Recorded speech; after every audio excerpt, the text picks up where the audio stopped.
Good evening, everybody, and welcome to Baton Rouge, Louisiana. Tonight on the SEC ESPN Network, it's college baseball. The Southern University Jaguars out of the Southwest Athletic Conference take on the LSU Tigers from the SEC. It's Mardi Gras season here in Louisiana. Fat Tuesday not far away, but tonight we celebrate baseball. And Ben, let's look at the top of the order for the LSU Tigers. Josh Smith missed virtually the entire year last year with a back injury. This season, he's not only been one of the best leadoff batters in the SEC, but one of the best in the country. Yeah, this LSU offense has not disappointed at all. They're hitting .333. That's second best in the entire SEC. And right at the top, Josh Smith has set the tone almost every game this year. He's hitting .519. That's third best in the country. And how about his 14 hits already? That is second best in the SEC. Tonight's opponent for LSU, the Southern Jaguars, are off to one of their best starts in recent years. Yeah, they split with Northwestern this past weekend. They're 4-2 on the season. And look, when you look at it, Lynn, they only won 9 games the entire season last year. They've already won 4 this year. So second-year coach Carrick Jackson thinks they're in a pretty good place. Let's look at the mound opponents tonight. Sophomore right-hander Eric Walker for LSU and freshman right-hander Christian Dixon for Southern. Let's compare numbers. Southern, LSU. Yeah, if you look at the batting average and runs per game, LSU has a big advantage there. But elevated ERAs by both of these teams, they'll have to do better than that, Lynn.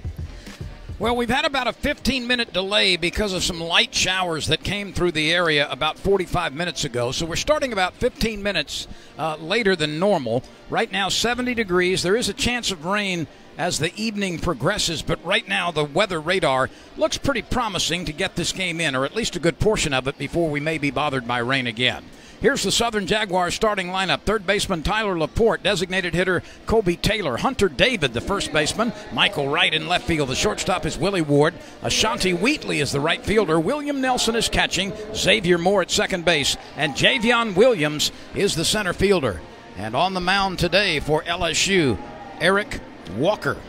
Yeah, I tell you what, if you're an LSU fan or a baseball fan for that matter, it's good to see this young man making his first start since having Tommy John surgery a couple years ago. A couple of relief appearances, but first start of the year. And he pours in a strike. Eric Walker normally throws a lot of those over the course of a ball game and over the course of a season. Walker has had one good relief outing and one bad one. And he paints the outside corner at the knees. If you've never seen Eric Walker pitch, it's a masterpiece when he gets it going. He's not a power guy. You're not going to see 90, 94 miles an hour. You're going to see 85 to 89, but you're going to see him mostly stay out of the middle of the plate. That 0-2 pitch is lined down to Brant Broussard. He took a couple of steps to his left and grabbed it. And Tyler Laporte is retired on a liner to second base. Yeah, that ball caught a little bit too much of the plate. He got a hit 0-2, tried to go to the outside corner, and it ran back. And, you know, you see his numbers on the year. One good outing, you mentioned, one bad out of the bullpen. ERA's at 6.75.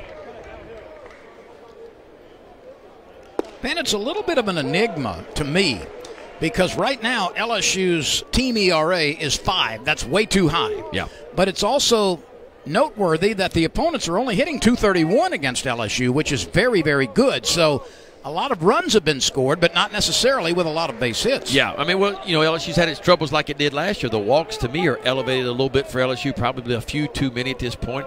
It's some plus arms the LSU staff has, but the ERA is a little bit concerning. Kobe Taylor goes down on strikes.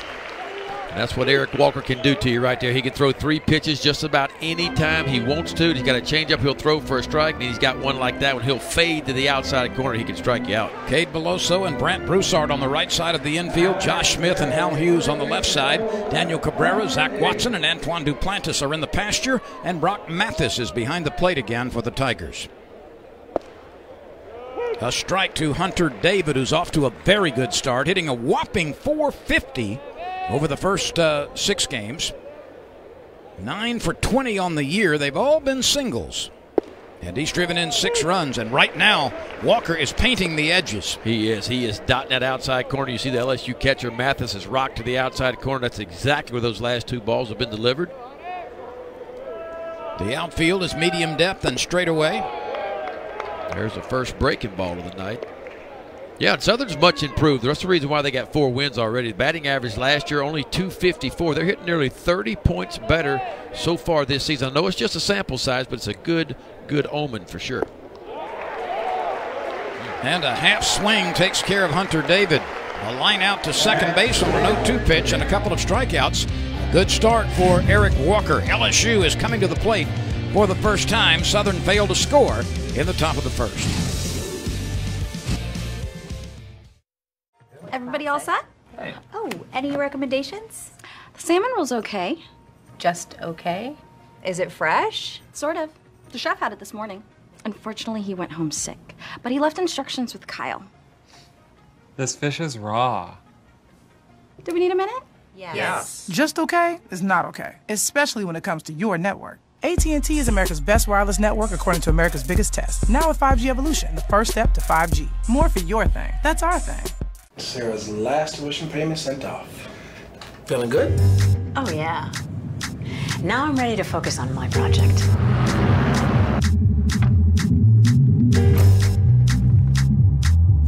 This is why we plan.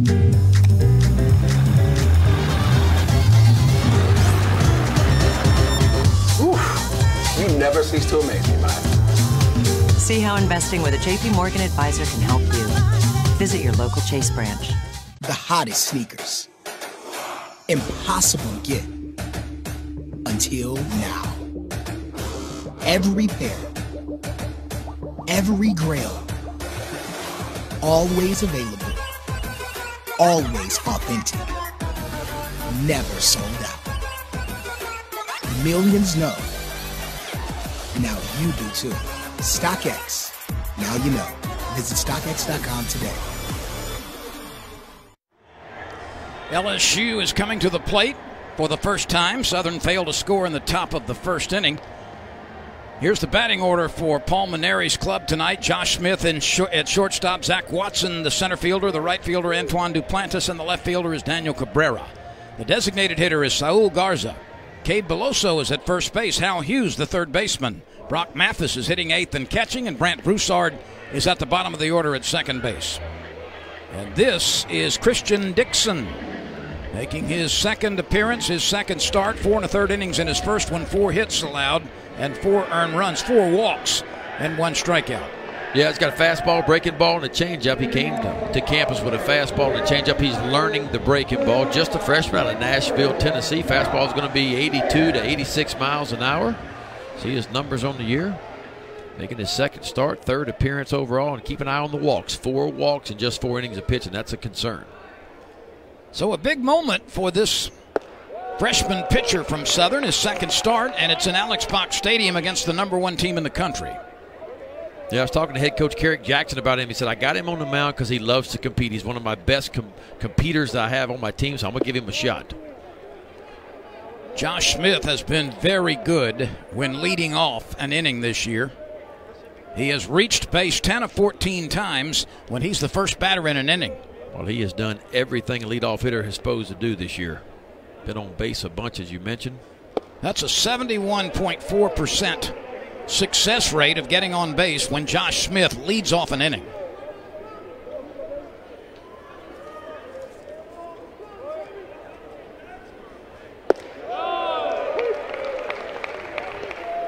Smith's .519 batting average is third in the SEC right now. His 14 hits are second. And he has scored a dozen runs. That bounces off the chest of the third baseman. And Laporte picks it up but cannot deliver it over to first base. If I'm scoring, that's a base hit. That took an odd bounce as Laporte got in front of it. You'll see it right there. See it come up right at the last second. Had a lot of top spin to it, and it really ate up Laporte, who was actually falling down. He slipped the entire time, so the ball hit him in the chest.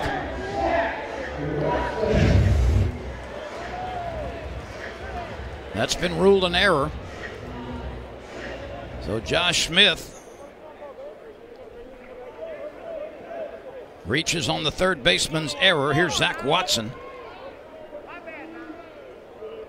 Watson's next base hit will be his 150th in his LSU career.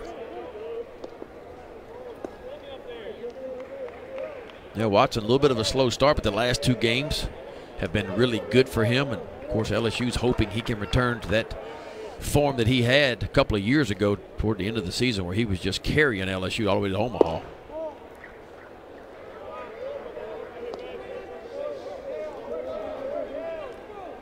Smith at first base after Laporte could not handle a hard hit ball down at third. Antoine Duplantis is on deck. Dixon misses.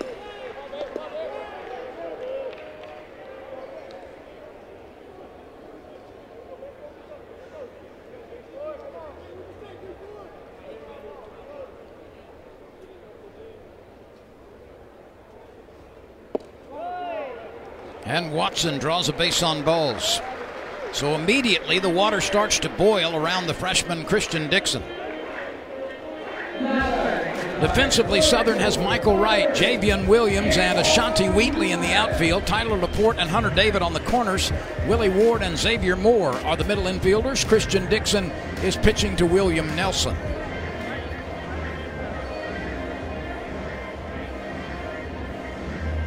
Here's Antoine Duplantis. He's hitting a whopping .533 with runners in scoring position.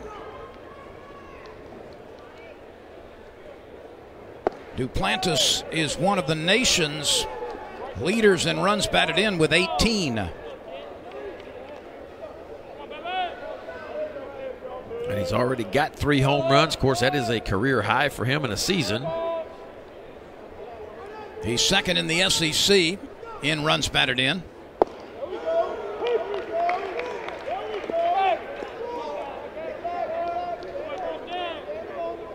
Well, he has done that throughout his career ever since stepping on campus here at LSU. He has got some big hits. He's drove in lots of runs in 3 years. And that's primarily as a singles hitter. Out on the fly ball and safe back at first. That one was sinking into the ground, but Xavier Moore made a nice play as he snared that just ahead of contact with the dirt. Yeah, one of those line drives, a little bit of top spin to it. Moore does a nice job, catches it and quickly throws it over to first base to David. Let's see, this was bang, bang. David reaches out on the short hop, and I believe they got that right. Watson looked like he just got a toenail in there. That's a good stretch by Hunter David over at first base, but Watson returned safely. Here's Daniel Cabrera. He's had 1 5 RBI game this year.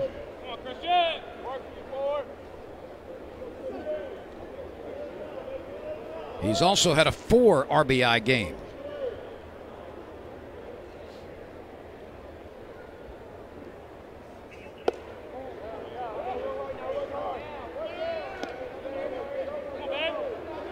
Christian Dixon does not throw as hard as a lot of the pitchers in the SEC. He's a finesse guy.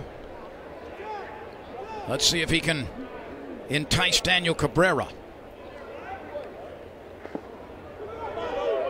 And you can see he's mixing his pitch as well. I mean, he knows LSU can time him up. When you got a veteran lineup like LSU does, they can make some quick adjustments. But these are normally the kind of pitchers that can give, you know, when you're used to seeing 88 to 90 to 92, and all of a sudden you get a guy who's so far, Dixon's, you know, 82 to 84 right now. It can get you a little bit out in front. So it'll be interesting to see how LSU makes some adjustments.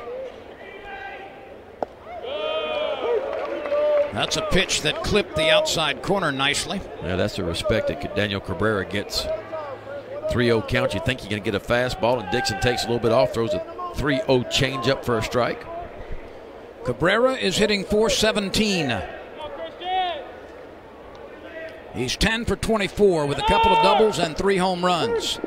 And the runners move up. Both Smith and Watson on the move.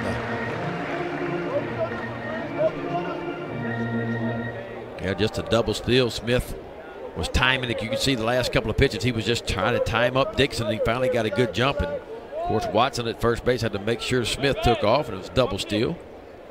3 balls, 2 strikes. Cabrera with a chance to drive in a pair. This is a chop to the right side. Moore has 1 play. That's at first base. The ball is dropped on a routine peg over to Hunter David. Hunter David misplayed that throw right into his midsection, and Daniel Cabrera is safe on the error. He'll get an RBI. Yeah, not to start, just an everyday routine ground ball to second base with a good throw over to the first baseman David, and he simply just missed it. Daniel Cabrera will be charged He'll get on by E3, but he'll be given an RBI for sure. And for Daniel Cabrera, that's RBI number 12 on the season. So Southern has been very sloppy here in the first as Saul Garza steps to the plate. Garza is hitting .438. He's 7 for 16 with a couple of doubles, still looking for his first home run after more than 20 of them in junior college baseball last year.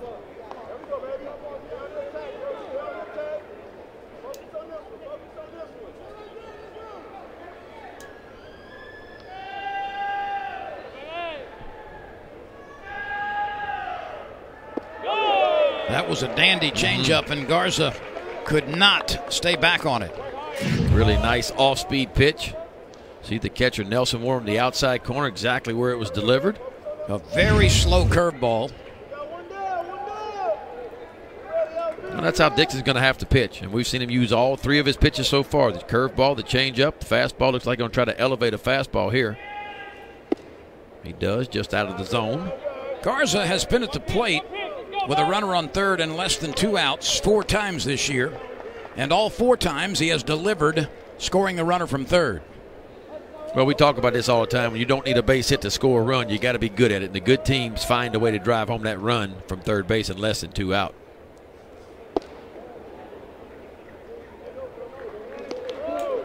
Cade Beloso is on deck. 2 balls, 2 strikes to Saul Garza.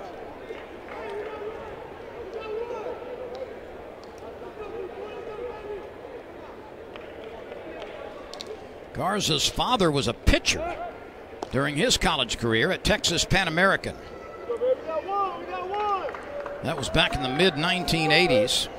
Saul Garza will be given a chance to play defensively behind the plate when that knee fully heals. Runner from first base is on the move. Garza delivers again. He's 5 for 5 in scoring runners from third base with less than 2 out, as he slaps one through the left side between Laporte and Ward. And the Tigers have scored twice here in the first, and a chance to get more. Garza's so strong. You see his body gets out in front, but he keeps his hands back. He still hits the ball off the end of the bat, but hits it hard enough and drives it in between Ward at shortstop and Laporte at third. And LSU up 2-0 here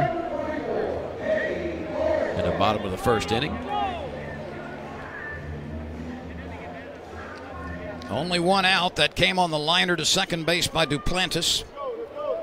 There have been a couple of errors in the inning. Here's Cade Beloso, the big rookie first baseman and designated hitter from John Curtis High School in River Ridge. Louisiana High School Gatorade Player of the Year last year. He hit a 3-run home run early in the season to win it in the 9th for the Tigers. Beloso has been successful both times he's been at the plate with a runner at third and less than 2 outs. And he's hitting .400 with runners in scoring position this year. That's something the Tigers have done very well. Garza at first base, Cabrera at third. Smith and Watson have scored.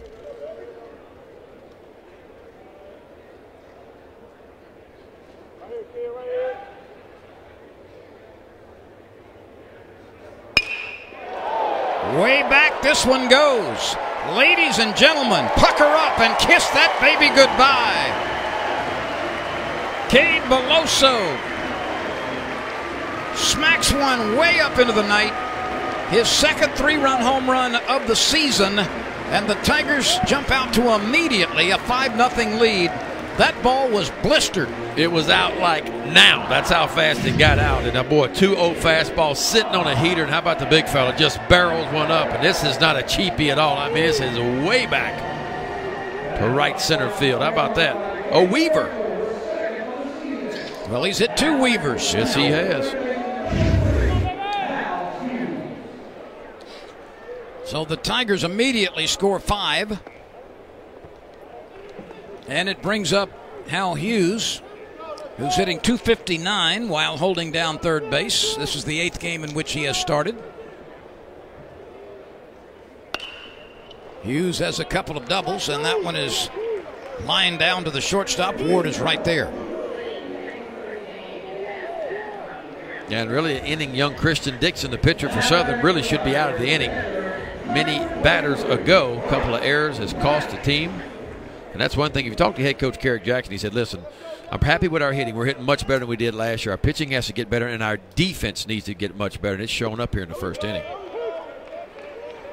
Southern came in. They were only fielding .953 coming into the game tonight, which is not great.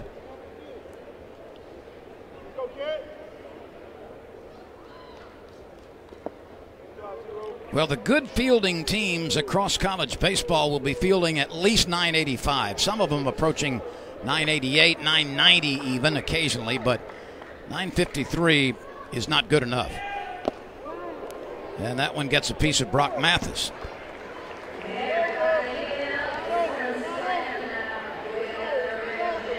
So LSU puts its 9th batter at the plate in Brant Broussard.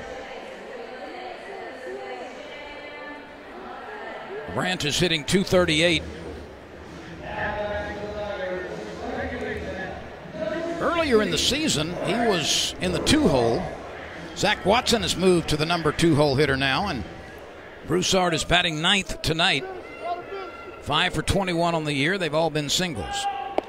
Yeah, I think head coach Paul Maneri is still tinkering a little bit. You know, he's still, and that's what he does. And a lot of coaches do this, the pre-SEC schedule, trying to figure out what lineup it's going to be and in what order, what's going to give them the best chance. I like Broussard in the second hole. He's a very good bat handler. He doesn't strike out much, and he's an exceptional bunter. Yeah, and you know, of course, when Josh Smith gets on, you want a bunter to plate, and a guy that doesn't strike out very much can move the baseball on hit and runs. And Brant Broussard is certainly that guy, but Zach Watton's getting an opportunity in that 2-hole right now. LSU has scored 5 unearned runs in the bottom of the first. The big blows, an RBI single by Garza, and a 3-run home run by Cade Beloso. And that's ball 4, and the Tigers have batted around and then some.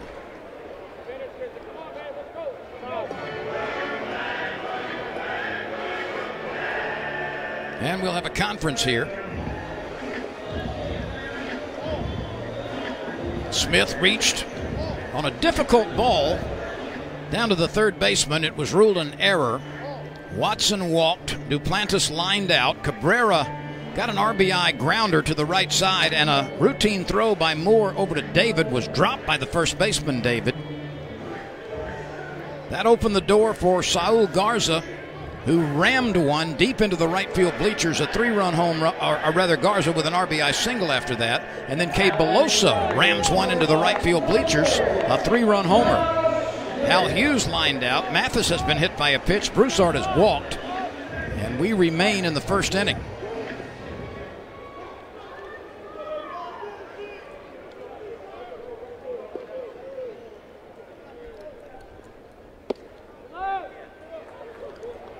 LSU will go to the road for the first time this weekend against Texas. Yeah, Texas is a ranked team, having a pretty good year. And, of course, you go play at Dish Falk Field. Tough place to win. You know, it'll really be LSU's first test of the season. I mean, they played some pretty good clubs and really faced a couple of pitchers. I think Navy had one. They were really pretty quality pitchers. But when you talk about competition, it's going to be LSU's really their first test of the season this weekend.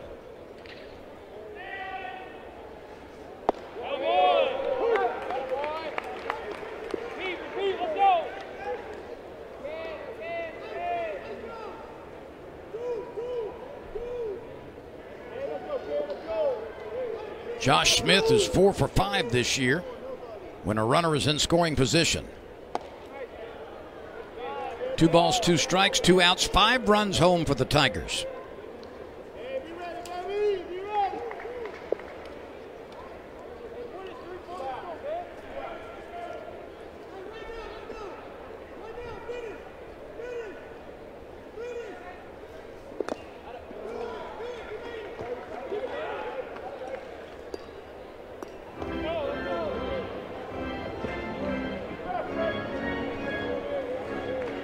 Christian Dixon over 40 pitches already here in the first inning.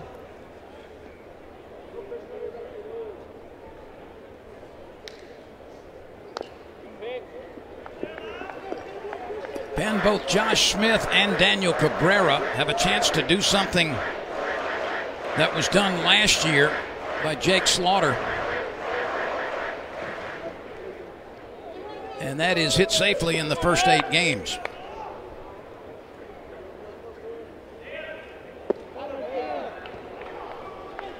Both of them have 7-game hitting streaks to open the year. Yeah, you can't complain about this offense. I'll tell you what, it's been really solid from top to bottom.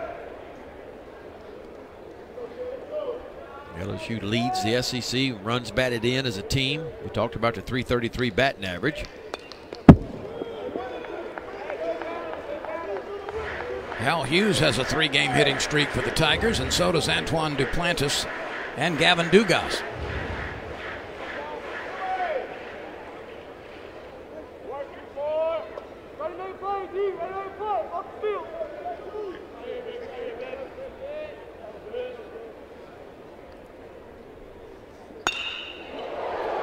That's a drive into left center field. It bounces once. It's going to roll to the warning track.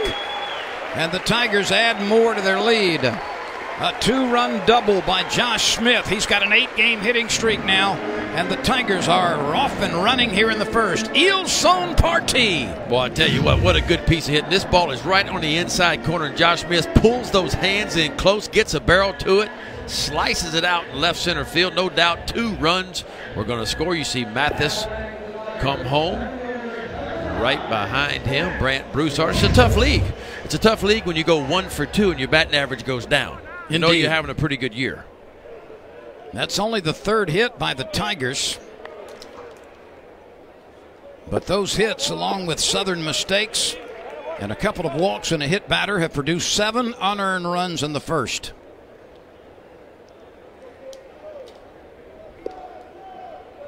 Here's Zach Watson.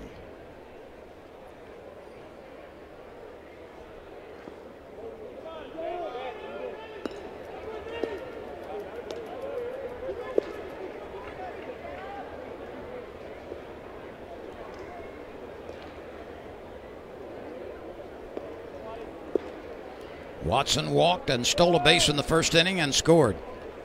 He bats for the 2nd time in the initial frame. Here we go. Christian Dixon to the plate. Watson chops it to the left side. Ward waits. Watson is safe. He used that speed and he beat the throw from Willie Ward. Ward did not charge that bouncer and it cost him. Yeah, it was one of those high choppers, and Willie Ward kind of set back on it a little bit, not knowing how fast Zach Watson is, and Watson clearly gets out of the box quickly, and that's the right call. Watson beat it out for an infield single. Josh Smith scampered to 3rd, and this brings on Antoine Duplantis, who hit a sinking liner off the shoe tops of Xavier Moore at 2nd base in the first inning.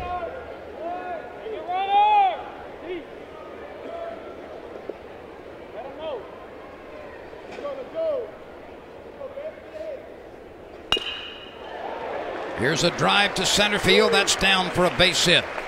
An RBI for Duplantis, and his hitting streak is now 4 straight games.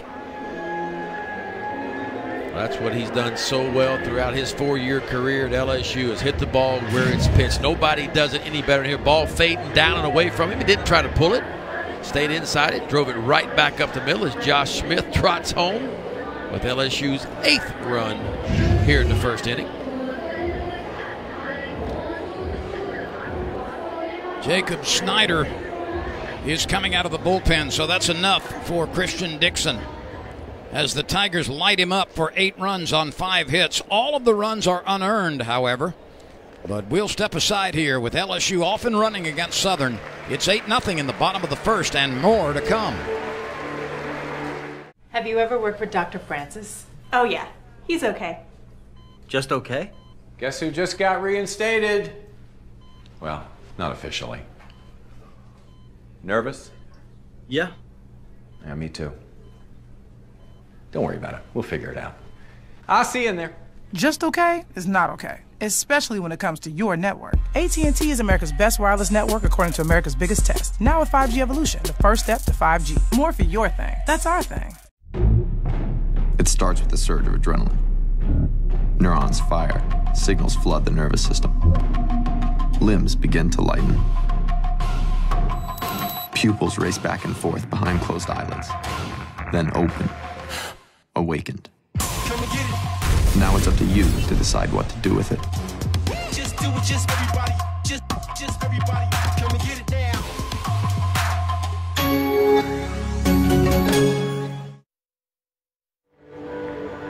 Sophomore southpaw Jacob Snyder out of New Orleans is the new pitcher. Snyder making his second appearance. He's had 2 previous innings. And he's a guy who has not kept his cap on yet during any delivery. Yeah, if he has to pick his cap up off the ground after every pitch, it's going to be a long inning. There it goes. Stayed on that time. He's got enough hair there to keep it on, you know, wad it up and keep it on there. Big kid, 6'4", 180 pounds.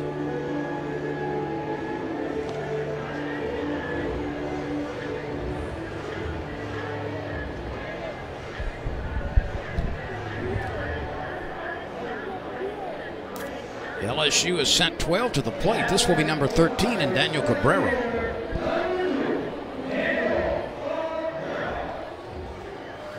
Not very often you send 13 to the plate in one inning.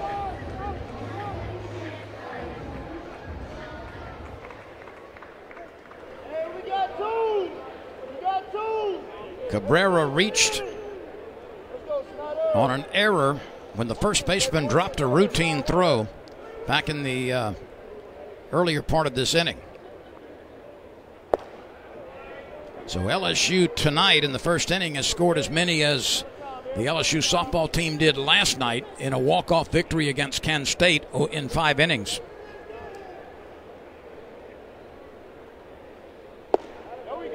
That hits the outside corner.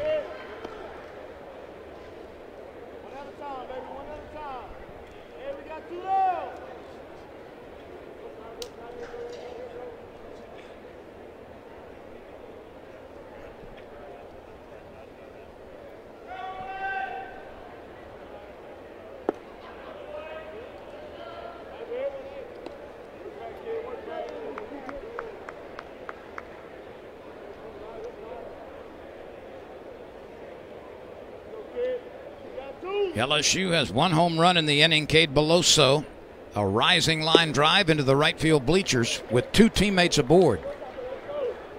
His second 3-run home run of the season.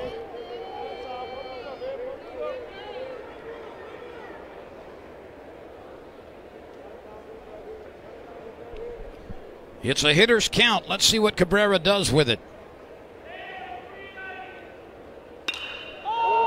This is lifted behind second base. It will be handled by the center fielder, and Javian Williams makes the catch.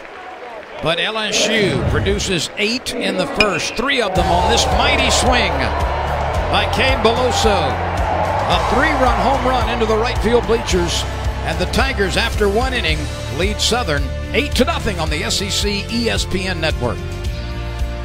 These days, we all feel a little anxious sometimes. So I'm partnering with Cigna to remind you that how you're doing emotionally affects you physically. Go for your annual checkup and be open with your doctor about anything you're feeling, physically and emotionally, body and mind.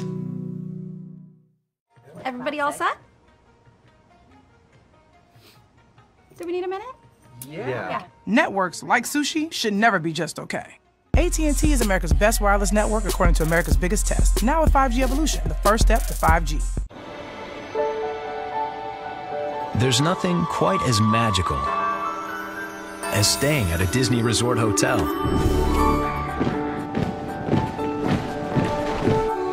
So imagine complimentary rides to and from the park, even extra time with your family in the park. And now you can save up to 30% on rooms at select Walt Disney World Resort hotels. So if you're not staying here, just think what you might be missing.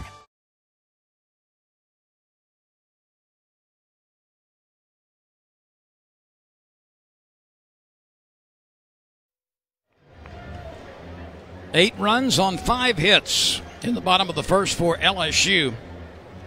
And while you've got a moment, go get an extra pencil or pen because we've got multiple defensive changes for LSU. Chris Reed is the new third baseman. He has replaced Hal Hughes. Hal Hughes has moved to the shortstop position, replacing Josh Smith. Giovanni DiGiacomo is now the left fielder. Daniel Cabrera is out of the game. Drew Bianco is the new second baseman, replacing Brant Broussard. Braden Doty is the catcher as Brock Mathis leaves the game. So DiGiacomo, Watson, and Duplantis in the outfield.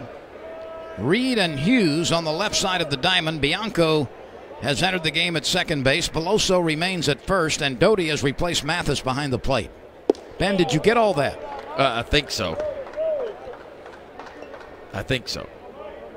It's kind of early. I've never seen Paul Mainieri unload the bench this early, you know. If I'm on the mound, if I'm Eric Walker, I'm going, hey, wait a minute now. Well, he's got 8 to work with.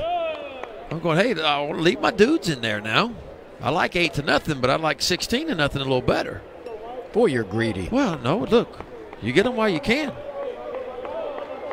Especially, you know, he worked so good to Brock Mathis, the catcher, too. They had a pretty good rhythm going. You change catchers, and sometimes things are a little different. Michael Wright at the plate, and he fouls off one to the right side.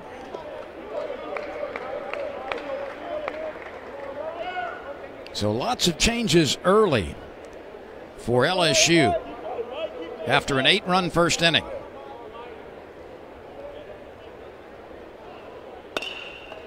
This will be a chance for Hal Hughes. He scoops, he transfers, he slings it over to Beloso. Nicely done for the first out. Yeah, Hal Hughes is so good. Natural shortstop in high school. His senior year, he made 1 error his senior year in high school. He's that good. Make the transition over to third base this year. Just a little cut fastball kind of down. Watch Hughes coming, gets it on the run, quickly transfers it over. Strong throw across the diamond to Beloso. Hal Hughes can play defense. The question is he going to hit enough to stay in the lineup this year? That's the question. Here's shortstop Willie Ward. Ward is out of Monroe. Walker in the first inning threw 10 pitches, and 9 of them were strikes.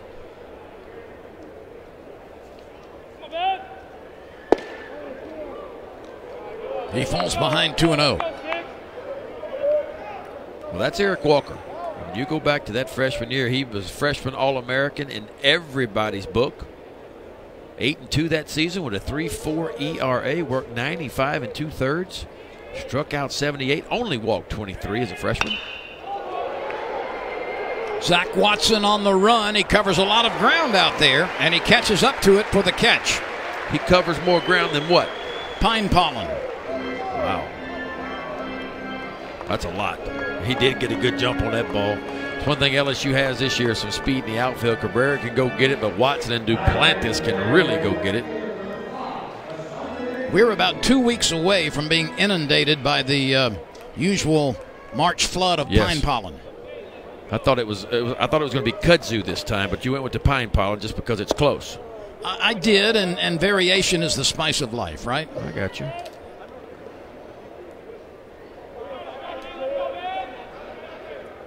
Here's Ashanti Wheatley hitting .273.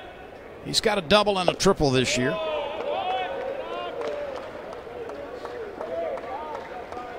Southern is coming off a split of a doubleheader against Northwestern State. That's going to be a solid ball club out of the Southland Conference. Winner of the Southland Conference Tournament Championship a year ago. Yeah, Southern started the season 3-0.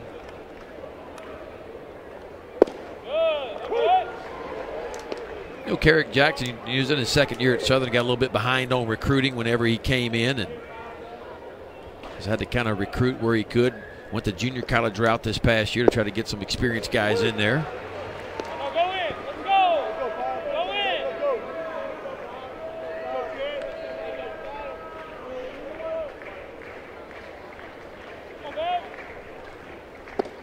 Good pitch right on the inside corner, 3-2. Eric Walker just dots that inside corner. So another 3-up, 3-down inning. Walker has fan 3 now. And we go to the bottom of the frame. LSU will take an 8-0 lead back to the dugout. Are you guys good with brakes? We're okay. Just okay? Yeah, we have a saying here. If you can't stop, you can still honk. Networks like mechanics should never be just okay. AT&T is America's best wireless network according to America's biggest test. Now with 5G evolution, the first step to 5G. At Outback, your steak and lobster wish is our command. Steak and lobster is back by popular demand, starting at only $15.99. Hurry into Outback. Steak and lobster is only here for a limited time. With the Chase mobile app, Jason Wu could pay practically anyone at any bank, all while putting on a runway show. Or he could make it even easier with recurring payments to his cat sitter. And now she's ready for the catwalk. Chase, make more of what's yours. I am the DQ chicken strip basket, and I have gone totally flavor crazy with not one, but 2 sauced and tossed baskets of 100% seasoned white meat tenderloin strips. Try spicy sweet glazed made with Frank's Red Hot for a touch of heat, or the smoky honey barbecue glazed. Either way, ranch meat for maximum flavor craziness. Plus, fries and Texas toast in the DQ chicken strip basket. Because I'm not fast food, I am fan food. You're good at you. You've been you for years. And we're good at your insurance. You're good at laundry basketball. We're good at your insurance. You're good at stopping the gas pump on a 00. We're good at your insurance. You're good at making funny face sandwiches.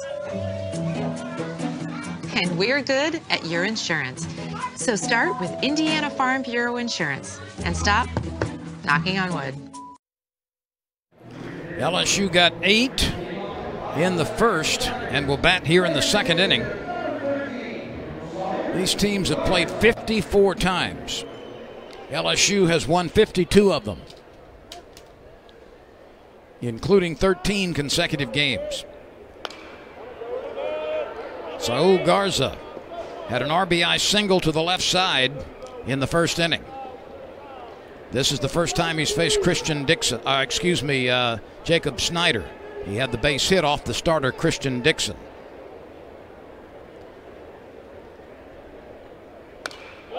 Cade Beloso and Hal Hughes will follow.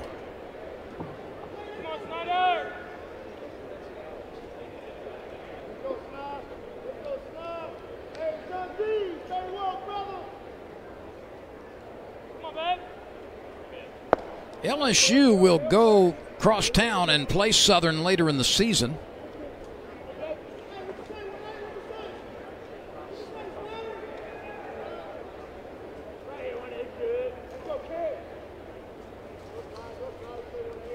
That's a game on April 9th. The right fielder Wheatley catches up with it.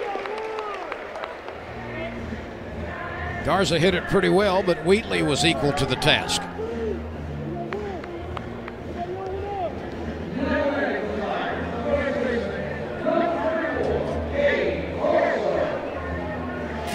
Let's go back and look at the blast by Cade Beloso in the first inning. Yeah, just a 2-0 fastball right down the middle. The big fella turned it around in a hurry.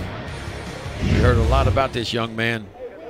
Hit 12 or 13 home runs in high school last year. That's a lot for a high school season. Well, and Ben, I did a few of the games last year in which he played, and many games they just didn't pitch to him. They walked him intentionally very often.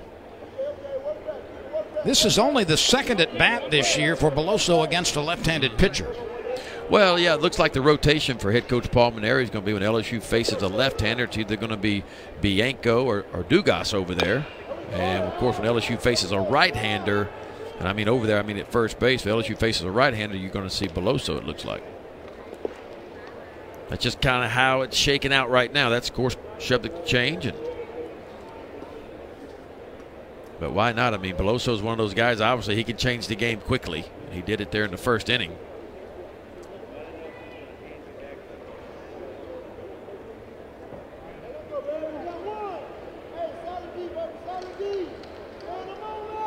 When you talk about raw power, he's got it.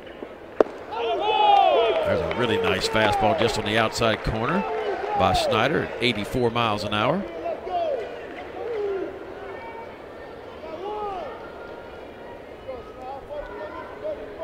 Jacob Snyder in relief of Christian Dixon.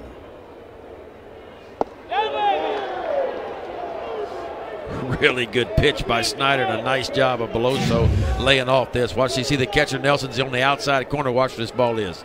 I mean, it is right there. A couple of balls off the outside corner. Snyder thought he had strike 3.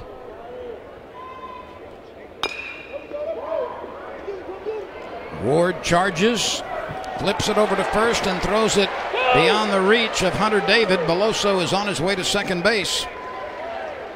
And Southern has been extremely sloppy defensively in the early part of this game. Yeah, it looked like a play that probably should have been made. Beloso gets out of the box really quick. Watch him. He's out and running right there. The pitcher Snyder couldn't come up with it. Shortstop Ward comes all the way and throws. And I tell you what, I think a good throw would have got him.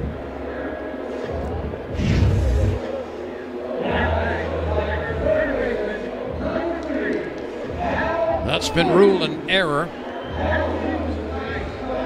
Looks like they took the error off the scoreboard for LSU in the first inning, so maybe they gave Josh Smith a leadoff single, and if they did, some of those runs are going to end up being earned.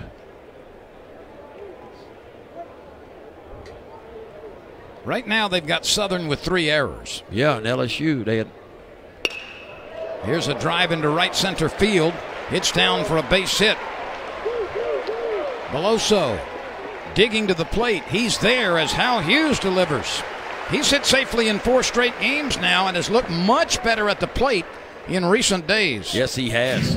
You know, he went off and played summer ball this past summer and really had an outstanding summer. And so that was very encouraging for Hal Hughes. Wasn't supposed to play a whole lot last year, was moved in there because of Josh Smith. As you see Beloso coming home, and I think there's going to be another error in the outfield. Looked like the right fielder bobbled that ball. And Hal Hughes alertly advanced to second base.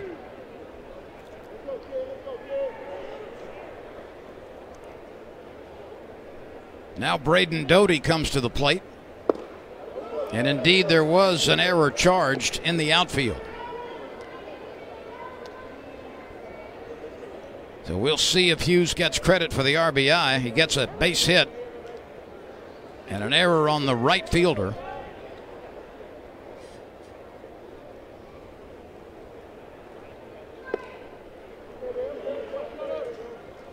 Doty is 1 for 3 this year.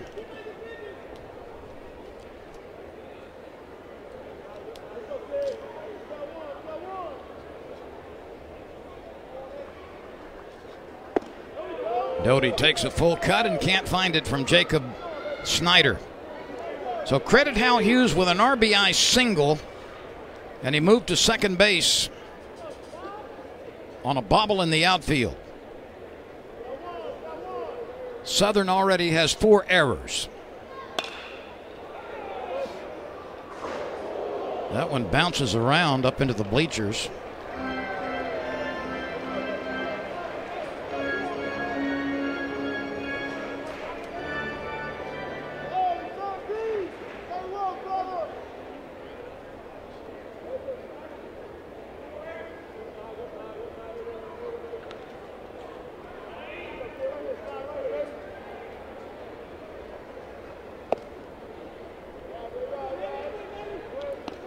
Drew Bianco is on deck.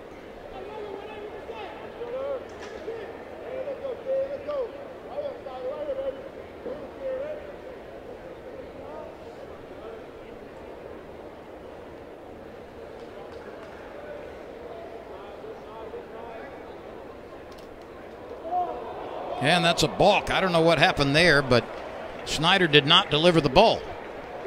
Almost looked like his spikes just stuck in the ground. So watch him right here. Big 6'4" left-hander, right? Oh, he slipped. Okay. Looked like his back foot, his push foot that was on the rubber kind of slipped. And when he did, that's when you got to go ahead and throw it, but just bounce it, you know, bounce it up to the plate.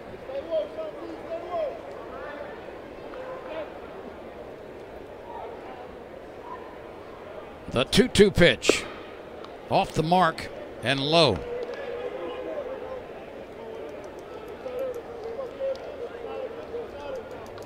We're in the bottom of the second inning. 9-0 LSU. And Doty's tied up as he takes a cut. And Snyder put that one in a nice place. Boy, he really did. Just everything was away and off speed, change-ups, and all of a sudden, look where the catcher sets up. Nelson's around the inside corner, says, give it to me right here. And boy, that tied Doty up on the inside. That's a tough adjustment to make when you see so many pitches away, then a pitcher comes inside on you. That's a nice piece of pitching. It's the first strikeout for Southern Chunkers tonight, and here is Bianco. Broussard had won it bad. He walked and he scored in the first. So Bianco batting for the first time after replacing Broussard at second base.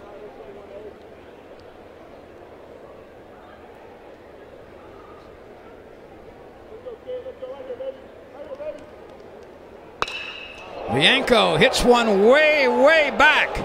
You can pucker up and kiss that baby goodbye. That one's hit off the scoreboard in left center field. There's a dent out there.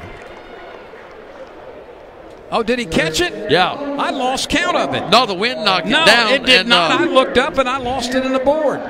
I think he got a little bit off the end of the bat. And that's a boo-boo on my part for sure.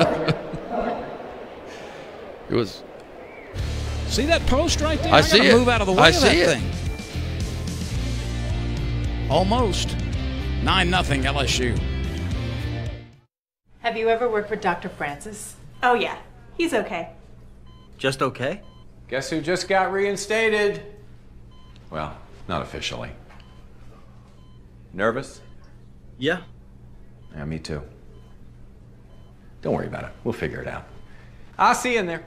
Just okay is not okay, especially when it comes to your network. AT&T is America's best wireless network according to America's biggest test. Now with 5G evolution, the first step to 5G. More for your thing. That's our thing. I am the DQ chicken strip basket, and I have gone totally flavor crazy with not one, but 2 sauced and tossed baskets of 100% seasoned white meat tenderloin strips. Try spicy sweet glazed made with Frank's Red Hot for a touch of heat, or the smoky honey barbecue glazed. Either way, ranch meat for maximum flavor craziness. Plus, fries and Texas toast in the DQ chicken strip basket. Because I'm not fast food, I am fan food.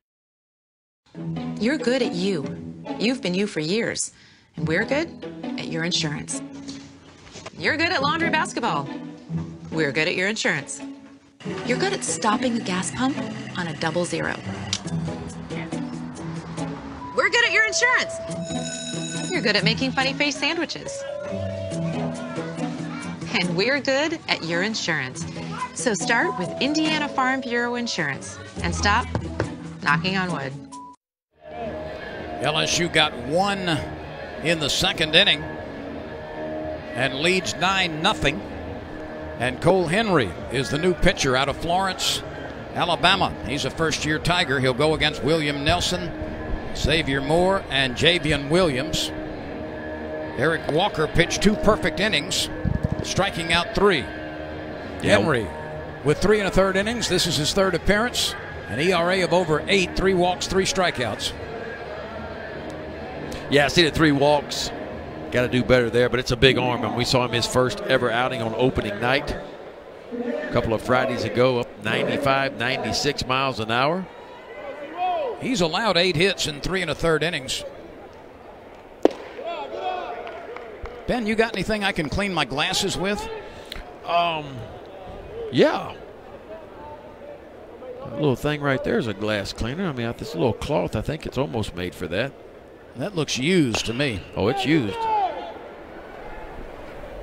Chris Reed at 3rd takes care of William Nelson. Yeah, young Cole Henry, part of that #1 recruiting class that Paul Maneri brought in this year. 6'4", 220 pounds. Good fastball, improving breaking ball and changeup. Give me a second while I unpucker. That was one of the best non-home run calls I've ever heard. It was good. Just a wee bit short, though. I thought I had too much coffee because, I mean, you're making the call and I'm looking at the left fielder catching. I'm going, my eyes are screwed up tonight. No, I between the monitor, this post, and the scoreboard, That was just a colossal mistake. It certainly went off the bat. It was a home run swing. Bianco got it just a little off the end of the bat, and so it didn't quite have the carry enough to get out.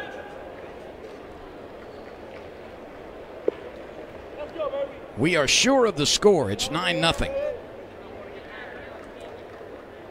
That's a good breaking ball. It was to Xavier Moore, the second baseman. Watch the downward action on that, just late to it. That's why the pro scouts thought so much of that young man. Turned in a lot of money to come to school. Moore is 1 for 10 this year. This is his 4th start.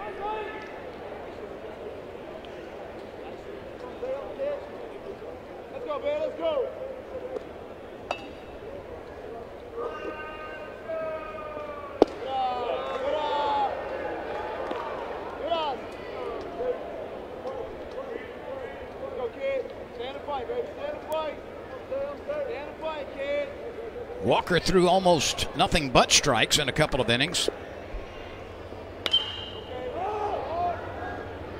Hal Hughes, or rather Chris Reed, makes that play. Hal Hughes was coming over, but Chris Reed was under it and stabbed it in foul ground.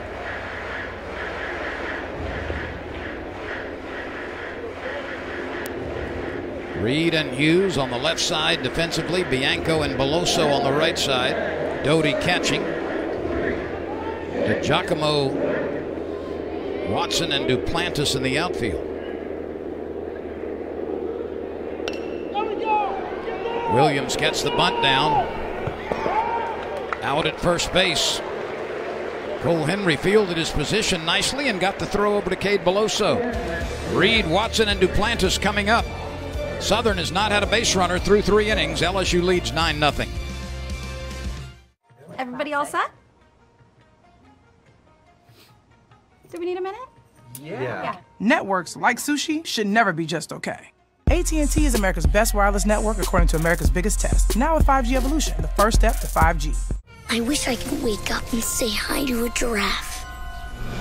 Ride a train in the sky. And visit faraway galaxies. Stay in the middle of the magic at a Disney Resort Hotel. From easy access to the parks to enjoying extra time together in the parks. And now, create a 6-night, 7-day package, including a select Walt Disney World Resort hotel room and theme park tickets for as little as $99 per person per day for a family of 4. With Advil Liquid Gels, you'll ask, what stiff joints? What bad back? Advil is relief that's fast, strength that lasts. You'll ask, what pain? With Advil Liquid Gels. LSU got 8 in the first and 1 in the second. And we play in the bottom of the third, and this is Rhett Hebert. So he relieves Jacob Snyder. Snyder went 1 1/3 innings. Rhett Hebert coming on to pitch for Southern in the third, a side-wheeling freshman from Zachary. This is his second appearance, 2 2/3 innings so far, 1 walk and a couple of strikeouts, and 3 hits allowed.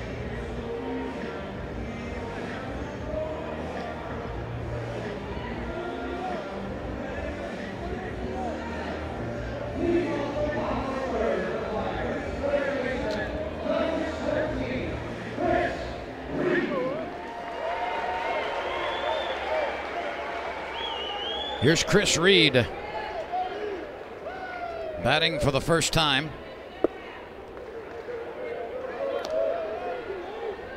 Smith, in 2 at-bats, extended his hitting streak to 8 games. He doubled in a couple of runs in the first. And he also reached base on an error in the first inning.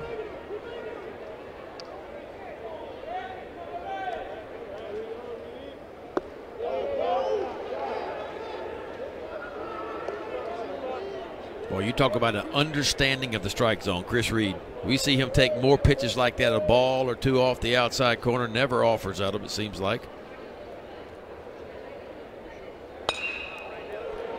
He's also got the ability to spoil pitches.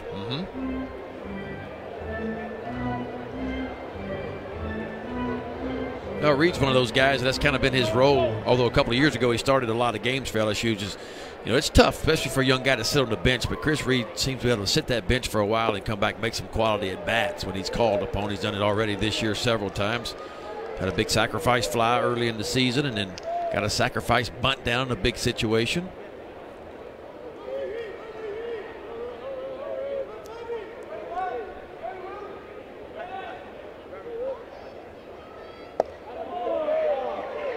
And another watchful eye at the plate. Hebert walks Reed. You know, Ben, if I were a relief pitcher, I think I would almost rather face anybody in the Tiger lineup if I'm having trouble throwing strikes than Chris Reed, because he just is so patient. He's got an exceptionally fine judgment at the plate and can spoil pitches. And even though he's not a guy who's going to hit 300, he is a guy who gets on base a lot. Here's Zach Watson, who's 1 for 1 tonight. He has walked and has an infield hit.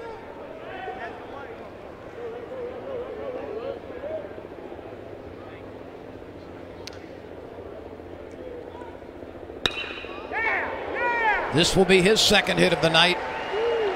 It's cut off nicely by the right fielder Wheatley. Reed will stop at third. Watson pulls into second base with a ringing double into right center field.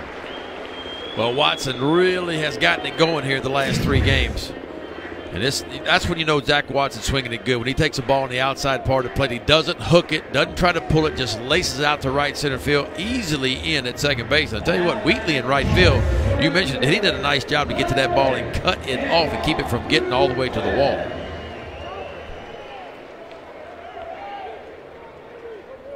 Now Duplantis, who's 1 for 2 with a line out and a base hit. And a 4-game hitting streak. So Zach Watson with a 2-hit night. He's got 151 hits in his career now for LSU.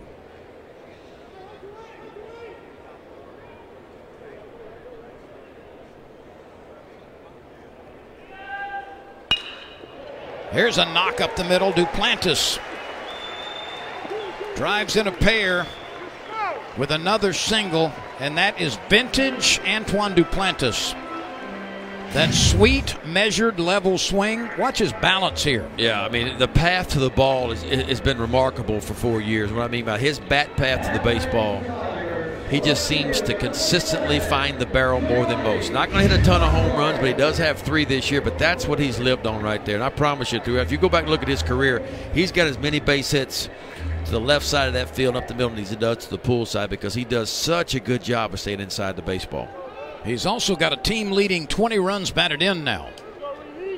In this, the 8th game of the year. Here's Cabrera. He needs a base hit. Or, excuse me, DiGiacomo. DiGiacomo batting for the first time after Cabrera went 0 for 2. He had an RBI on a ground out. He reached on an error and scored in the first. And then... Giovanni DiGiacomo. Yep. How would you like to write that every day in first grade? You get the whole alphabet just in your name. That's a pretty good deal. You probably learned the alphabet quicker than most. Maybe he just put Gio. That's what the boys call him, Gio.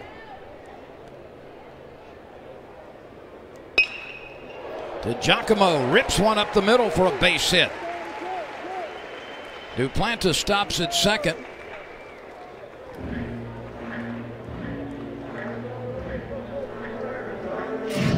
Well, the more you watch DiGiacomo, the more you like him. He reminds me a lot of Mark Laird from 2 or 3 years ago. Similar build, similar swing, similar speed. DiGiacomo can really run and uses the entire field like Laird. Laird wore out center field, left center field being left-handed. DiGiacomo's the same way.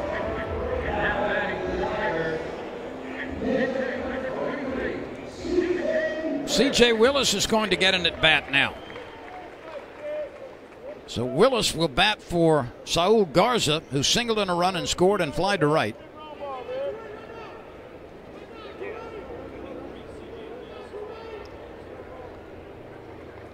Willis has battled some injuries in the offseason and at the start of this year. He's a freshman. 0 for 2 on the campaign.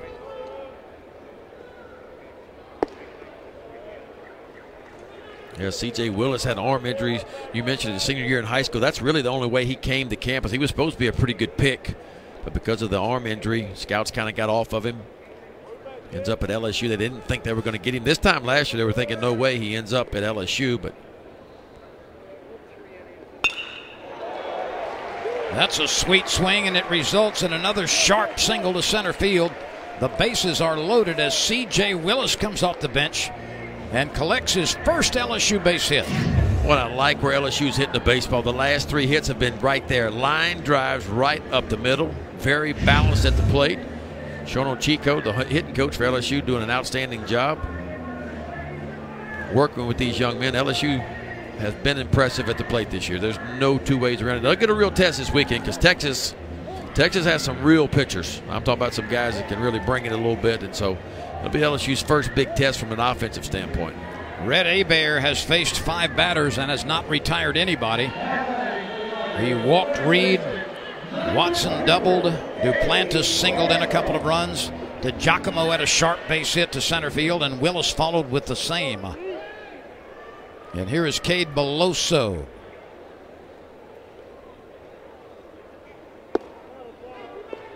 He really did pucker up in the first inning, I promise you. Oh, he really did. He got all of that one. And you better be very careful here, too. Just something about the left-handers. They tend to see those right-handed sidearm guys pretty good. He drives one the other way. It's slicing away from the left fielder, but Wright stays with it and makes the catch. The runner from third tags. Duplantis scores. DiGiacomo stayed at second base and Willis stayed at first. So a sacrifice fly by Beloso. His 4th run batted in of the day. And the Tigers have added 3 in the 3rd after scoring 8 in the 1st and 1 in the 2nd. Hal Hughes now lined out to shortstop and has an RBI single. Strike 1.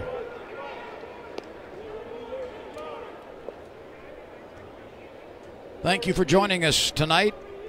This game was delayed about 15 minutes because of some showers that came through Baton Rouge about an hour before the game. The infield had a tarp on it. And we're under nice conditions right now. Chase Costello just went down to the LSU bullpen. He might be next in the pitching rotation. We were told that we're going to see Mikhail Hilliard for the first time tonight. Of course, Hilliard's been on the shelf since the beginning of the season, even before that. And Costello been on the shelf for about a week, so it'd be good that both of those guys could come back for LSU, make that bullpen even stronger. Mikhail Hilliard had some shoulder issues. Started back during the fall, didn't pitch a whole lot during the fall, didn't pitch much during the spring leading up, and kind of rehabbing that shoulder, getting it well.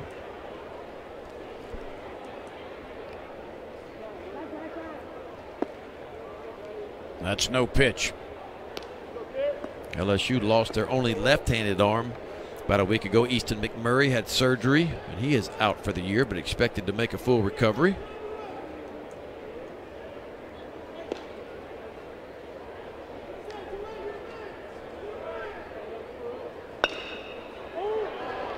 This is lobbed out toward right field and caught by the second baseman Moore.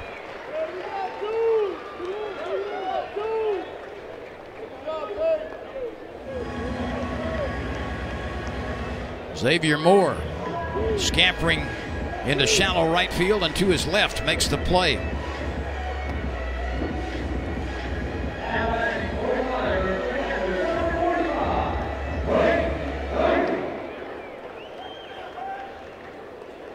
Here's Doty batting for the second time. He struck out in the second inning. LSU sent 13 to the plate in the first inning, 5 in the second, and Doty is the 8th batter here in the third.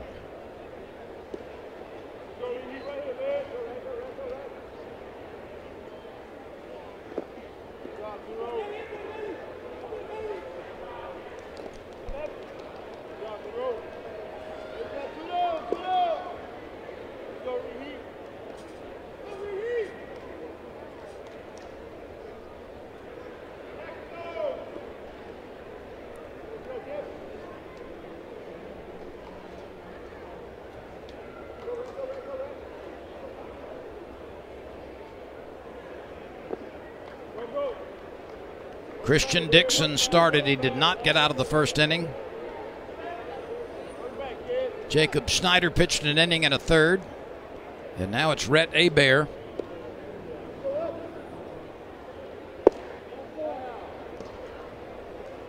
And Doty draws a base on balls.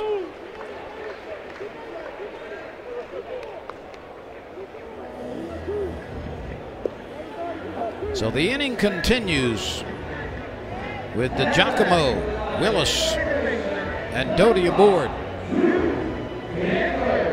Here's Drew Bianco. Boy, I hope he hits a home run.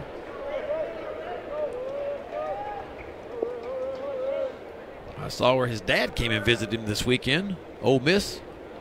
Yeah, didn't they play in New Orleans? Yeah, they were playing Tulane, and they had a day game. Early game, it got moved up, so he swung by on his way home and said hello to his son, Drew Bianco. I saw Drew in around the batting cage before the game. I said, "When's the last time you saw your pops?" He said, Christmas break. It was good that Mike dropped by. He flied to left field last time. Yeah, he just missed the homer his last time up.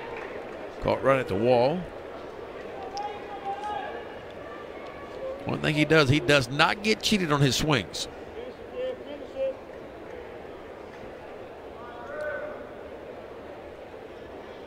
Here we go. This one out to right. Wheatley comes on and makes the play. Tigers bat around in the third. They add 3 more runs. We're in the 4th inning now, and LSU has a 12-0 lead over Southern. Everybody all set?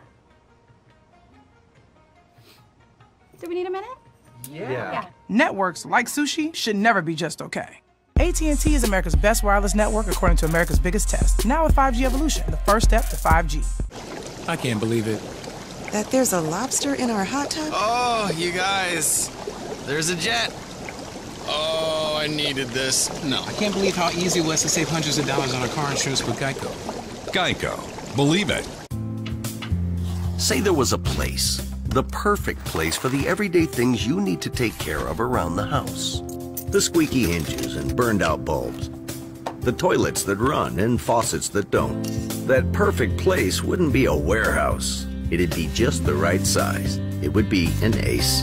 Around the block, what you need in stock, with people who know their stuff. Welcome to the home convenience store. Ace is the place with the helpful hardware, folks. The hottest sneakers. Impossible to get. Until now. Every pair. Every grail. Always available.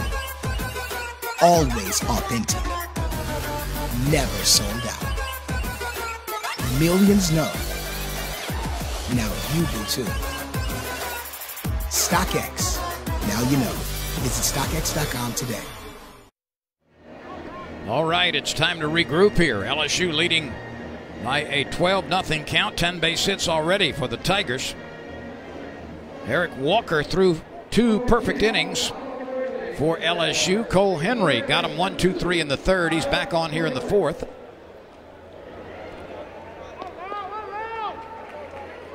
And it's the top of the order in Tyler Laporte. Laporte hit the ball solidly in the first, but lined out to the second baseman Brant Broussard, who has since left the game in favor of Drew Bianco.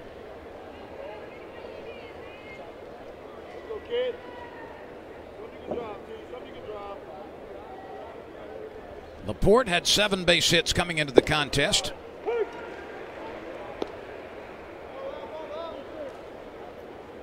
First off-speed pitch by Cole Henry. That was a changeup. So fastball's 91, 92. That changeup at 84.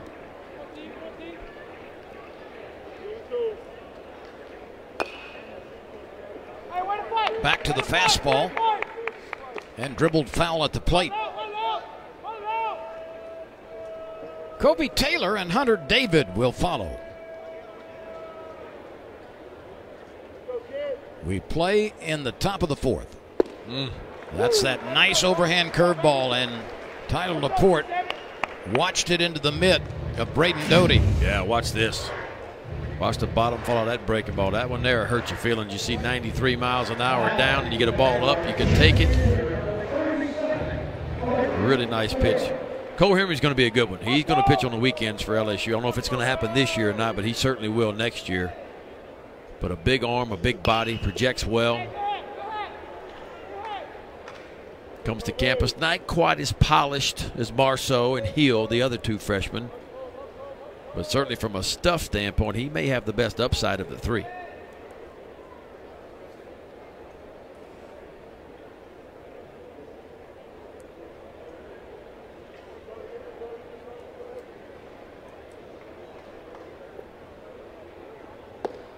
Yeah, really good changeup.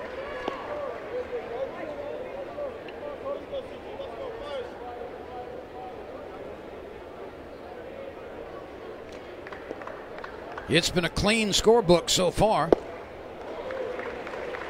And quick work is made of Kobe Taylor. Yeah, he's really got the changeup going now. That was back-to-back changeups to finish. Let's take a look at your pitch sequence on this one. So starts him off with a fastball at 93 miles an hour. It takes a little bit off, fades it down and away to 0-2. Braden Doty sets up on the outside corner. How about that changeup? Starts in the middle of the plate and just dives off the outside corner. That's good stuff. Here's Hunter David. He was a hot hitter coming into this game. He struck out in the first. David was batting .450 at the beginning of this contest tonight.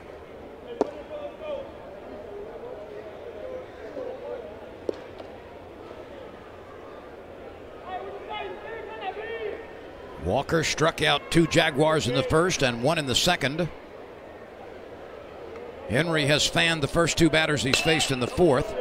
And there's the first base hit as Hunter David bangs his 10th base hit of the season. He and Kobe Taylor are tied for the Southern lead. Yeah, ball was down, but kind of sitting in the middle of the plate, expecting fastball, which you should on a 2-0 count. Hunter David just turns it around for a single.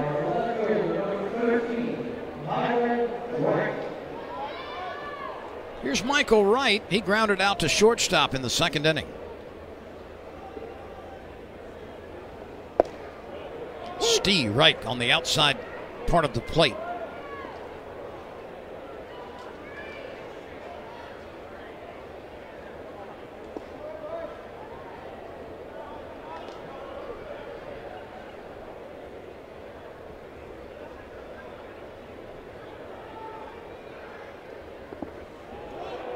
That bender enticed Michael Wright.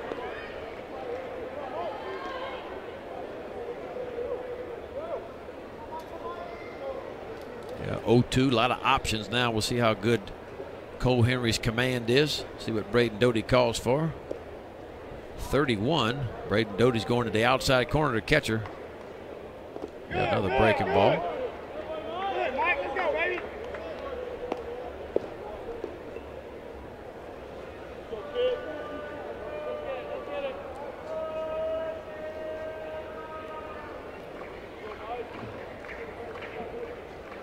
David takes a short lead from first with 2 outs, and that one misses wide. Henry fanned Laporte and Taylor. David grounded a single up the middle. 2 outs and a runner aboard in the southern half of the 4th. The pitch off the mark. 3-2. David will be moving here with 2 outs.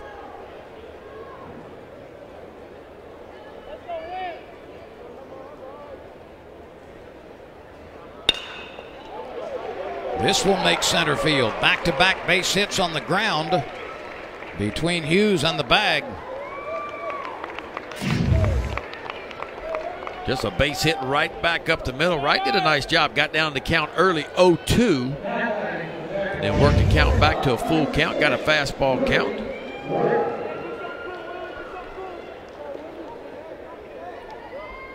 Did you see that water coming up? Little rooster tail from the grass? Yeah.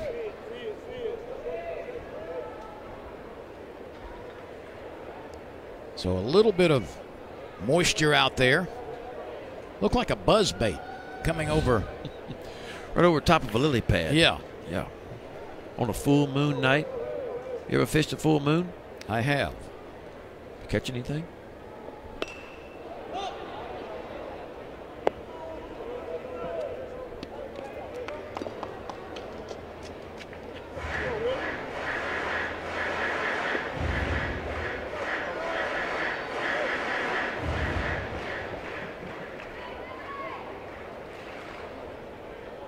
Hunter David and Michael Wright are aboard after 2-out singles.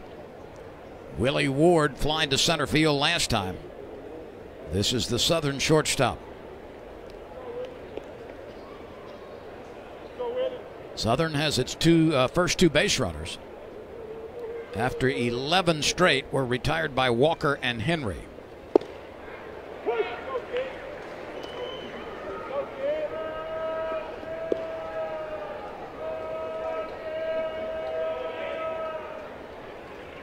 There's Henry again, back to an 0-2 count. We'll see if he can finish this time.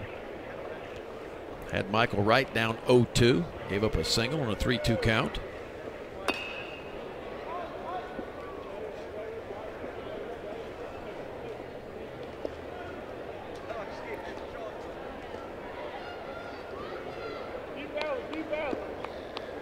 Hunter David's base hit gives him a 7-game hitting streak, by the way, Ben, so he's hit safely in all of the Southern games. Laporte came in with a 6-game hitting streak. He's 0 for 2 at the top of the order. This offense has been solid for Southern. Javian Williams at the bottom of the order also has a 6-game hitting streak. Southern already has 6 home runs this year. They only hit 10 the entire season last year. They're 24 out of 25 on stolen bases this year already. And averaging a little over 6 runs a game. So that's a solid offense. If they can clean that pitching up a little bit, who knows what might happen in the Southwest Athletic Conference this year. Southern finished last in the conference last year. They only won 6 games, went 6-15 in conference play. But I can tell you this, they'll probably do much better than that this year.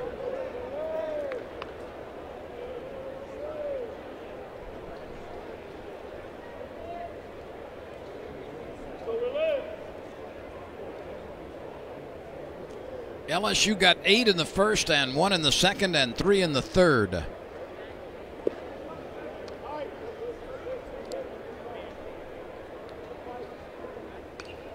Ward fights off a pitch. That's a pretty good breaking ball. It's what you call the old emergency hack right there. Kind of fooled on it, but Ward does just enough to get a piece of it. That's what it's all about. When you get fooled this bad, see him kind of go down right there. Kind of didn't get out in front. He goes down to make contact. Got just enough of it and spoil it. See him choked up on, way up on the knob of that bat.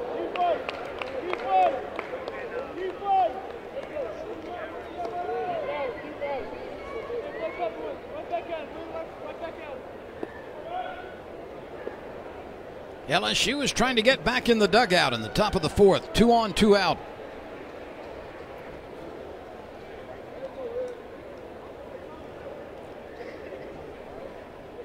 Cole Henry to the plate. And another foul ball.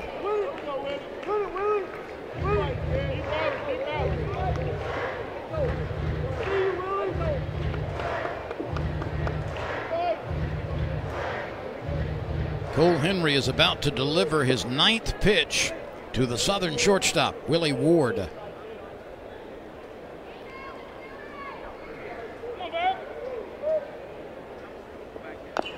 Another bender, and Ward tops it foul.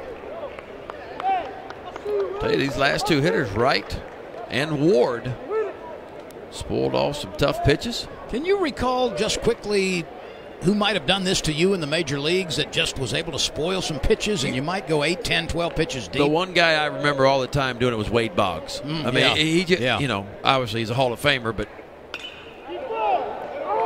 I used to get so frustrated with him that I would just start throwing the ball down the middle of the plate. Say, here, just hit it and put it in place somewhere. I'll take my chances. I got 8 guys behind me. Maybe you'll hit it to somebody, because he would work your pitch count. I mean, you could throw some nasty 0-2 pitches, down, breaking balls, fastballs just off the outside corner, and he just had a knack for just flicking it foul, flicking it foul.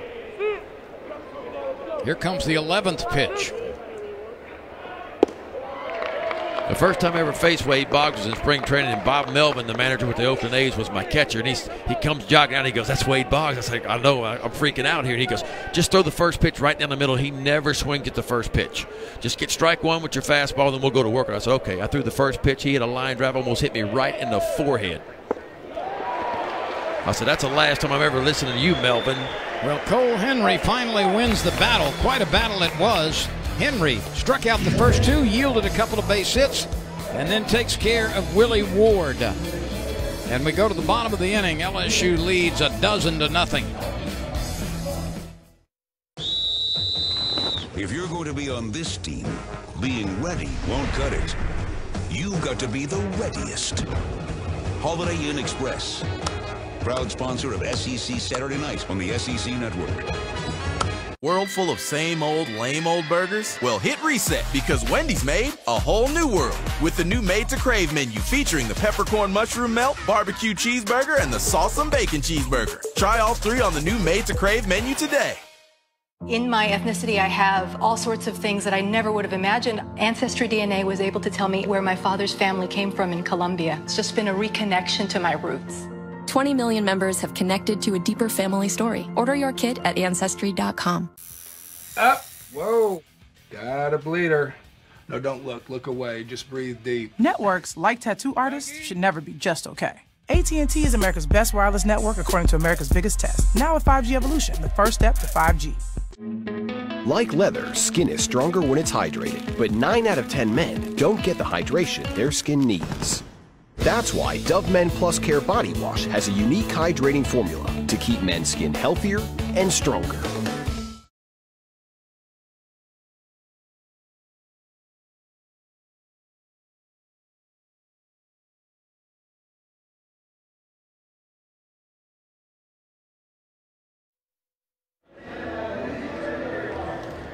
LSU has scored in each of the first 3 at-bats and has a 12-0 lead. Cole Jenkins, a senior from Little Rock, Arkansas, replaces Rhett Hebert, who threw an inning in the 3rd.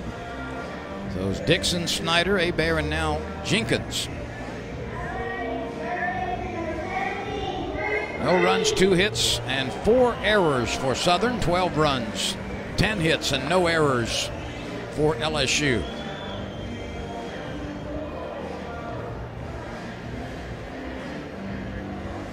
Chris Reed will come to the plate again.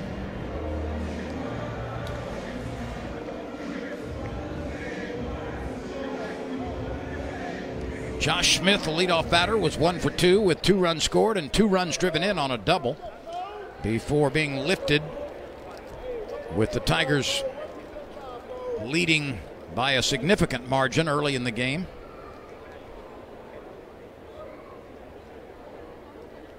Jenkins to Reed. A mitt popper for a strike. Yeah, a little bit better fastball. 86 miles an hour. And it sounded better than that. Yes, it did.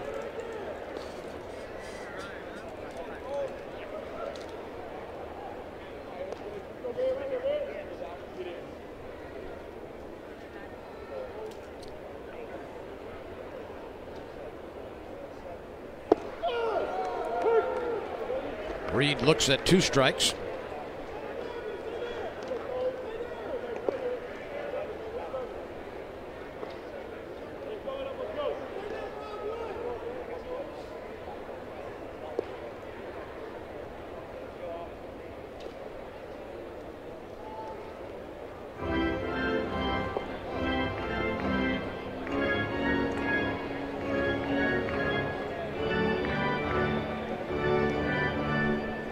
sure what that was all about. It looked like home plate umpire Jeff Beeman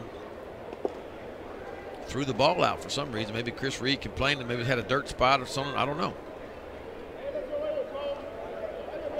Reed is 0 for 2 this year against left-handed pitchers. He walked against a southpaw earlier.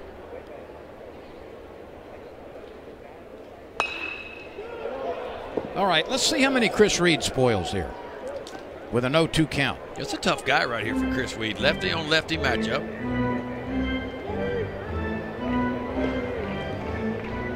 By the way, Ben, I brought this this game program. It's very nicely done. Full color, features on the team, lots of good information. These are absolutely free at the ballpark this year. I like it. Who's that on the cover? Daniel Cabrera.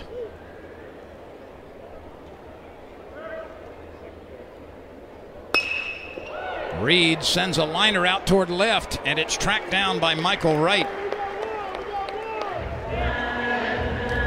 But when you come into the ballpark this year, be sure to go right to that. You'll see kiosks with all these beautiful game day programs available. They're absolutely free to everybody. That's nice. It's nice for the fans.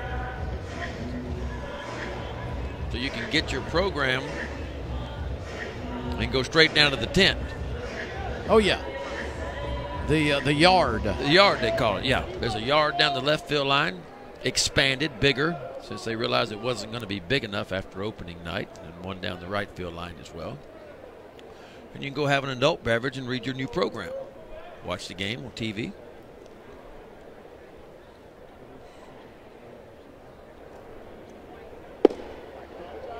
Zach Watson has been aboard all 3 times. There's the yard in the left field corner.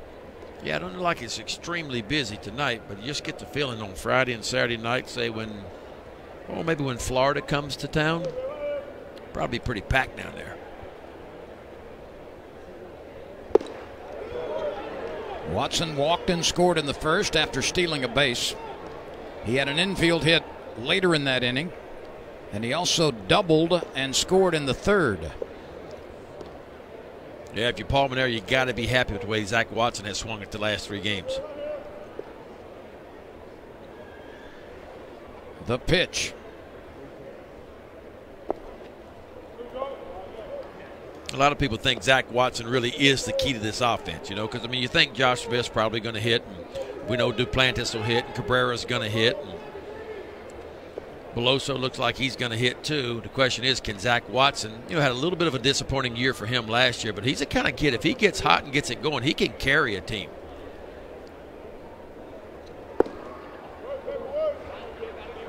Watson has been somewhat of a streaky hitter during his career. We've seen him have 3, 4, 5 games in a row in which he's almost impossible to retire. Well, you remember him in the postseason his freshman year a couple of years ago, what he did. And of course, had a couple of homers in Omaha, and in the, was it the Super Regionals or the Regionals? He had a couple of homers in one game, and he really went off right at the end of the season.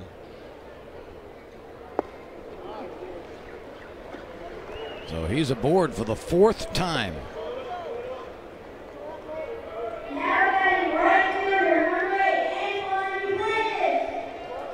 Up steps Antoine Duplantis. He's had 2 base hits, and he could have had a 3rd. He hit a liner in the first inning, which was sinking and caught by Xavier Moore on a nice play just above the dirt. He singled later in that inning, did Duplantis, and then had a 2-run single in the 3rd. Yeah, I mean, he's found the barrel all 3 times. 2 base hits out of it, 3 RBI. See the RBI total now at 21. And Ben, of course, it's old news by now, but in case someone has not heard, Duplantis' freshman pole vaulting brother set an NCAA indoor record last week at the SEC championship with a pole vault of 19 feet 5 inches. That's the best ever indoors in NCAA competition. Amazing. You know, he set the LSU record, what, the weekend before or 2 weekends before. Then he set the NCAA record, as you mentioned, last weekend.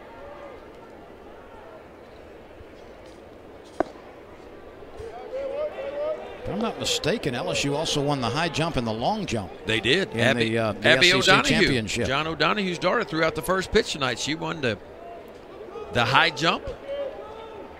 That was the SEC Indoor Championships, if I'm not mistaken. I don't know a whole lot about track and field. The only thing I knew about track and field is I wasn't very fast. But she won. Of course, Duplantis won. I think you're right. I can't recall the long jumper's name. But now I guess you got, with spring coming, you got the outdoor season about to get kicked off now. Yep, it'll get going pretty soon.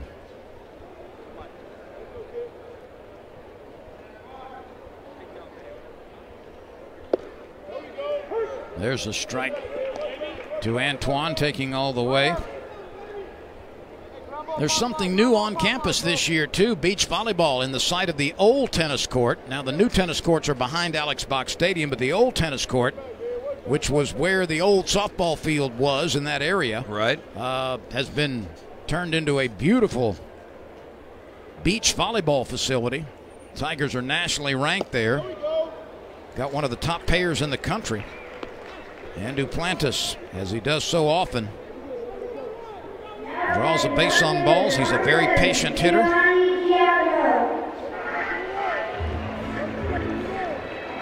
Beach volleyball ranked number 6 in the country this week.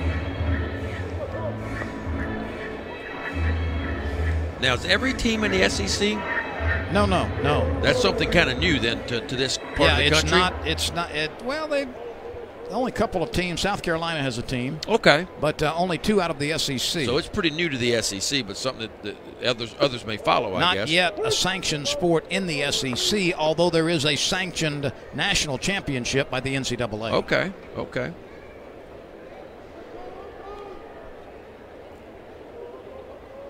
LSU has to have a minimum of 6 teams in order to compete in the league. Here's to Giacomo. He had a base hit up the middle last time. Will this stay in play? Yes, it will. Third baseman Laporte makes the catch.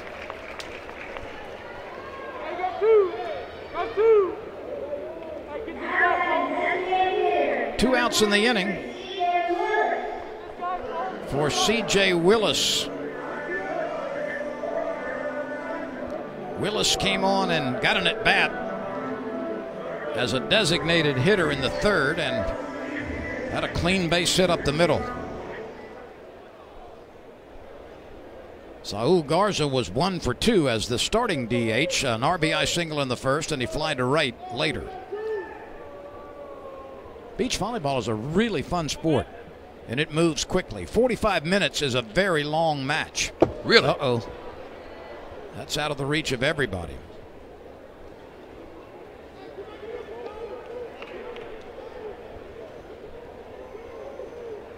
So the wild pitch puts 2 more Tigers in scoring position. That's Watson at third and Duplantis behind him.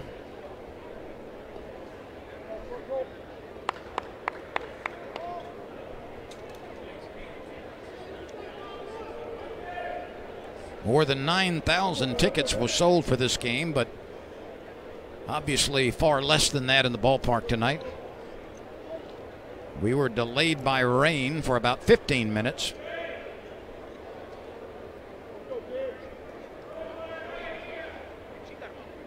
And the pitch. Cranked out into right field and grabbed by Wheatley. Willis flies to right. LSU leaves a pair in scoring position and fails to score for the first time, but the lead is 12-0 Tigers as we go to the 5th. Let's see what we got. What is this? Hey, Portal, call Lauren. Oh, wait, it's moving. And if I go over here, camera follows me, doesn't it? You can see up here, right? Yeah. Past it like quick enough. I see you. Yum, yum, yum, yum, yum, yum, yum, yum, yum, yum. Hey, Casey. It's nice to see you today.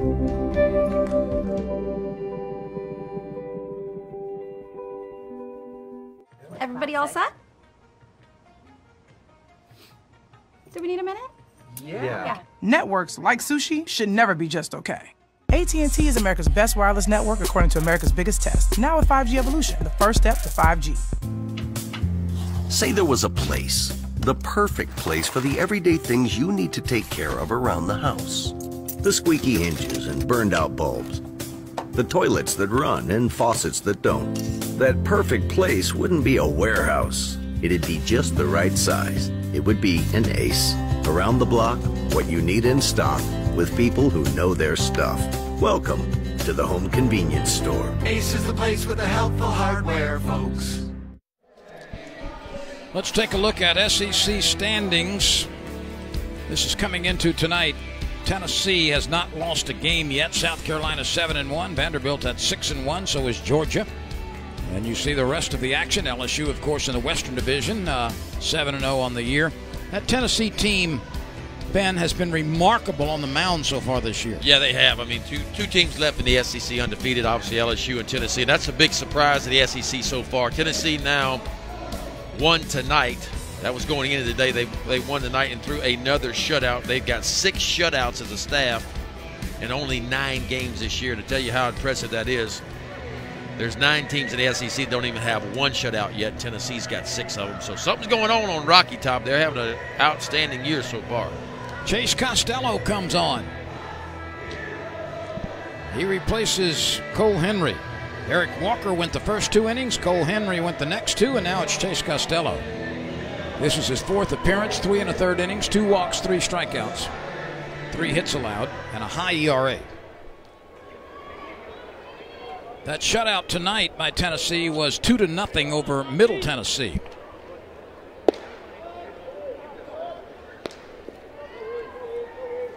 Nine games, and 6 of them have been whitewash victories. That's unheard of. I mean, I don't care who you play, and you put up that many zeros, it's impressive. Well, I'm handed an additional note. In 9 games, Tennessee has allowed 4 earned runs. Yeah. They had 16 walks as a staff and 94 strikeouts going into tonight. And an ERA of .50 before the night began. Obviously, that went down, so the ERA so it's below a half a run a game now. Yes. So, watch out for Tennessee. Arkansas defeated Memphis 10-3.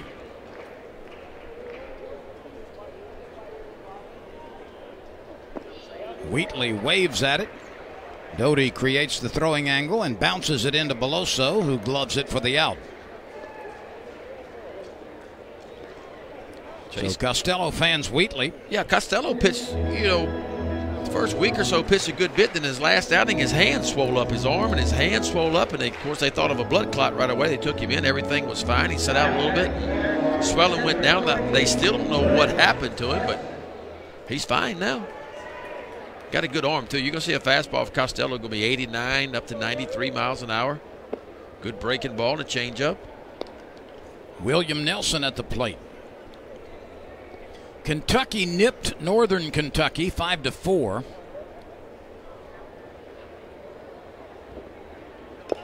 Alabama is off to a 7-2 start with a 4-1 victory today over Northern Alabama.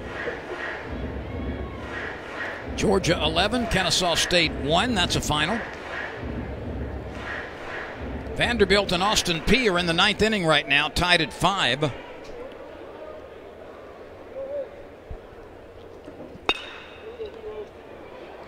Bianco makes the play as he moved to the outfield grass and had to go to his left. Yeah, we've only seen Bianco over at first base so far this year. Former shortstop in high school right there in Oxford, Mississippi, but showed you some good range from the second base position. Went far to the glove side. Florida is going to have to rally to avoid a loss tonight to Central Florida.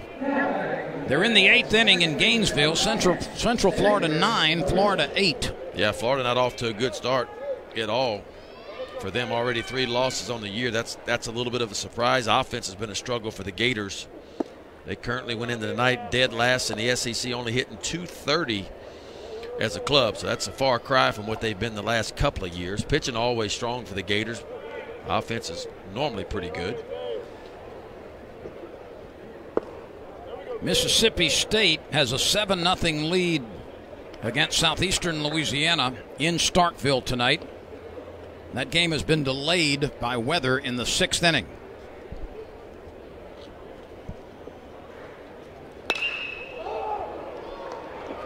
Zach Watson drifts to his left. He calls off Duplantis, and he stabs it for the out. Chase Costello gets Xavier Moore, and a 1-2-3 inning. So we go to the bottom of the fifth. LSU 12, Southern nothing on the SEC ESPN network.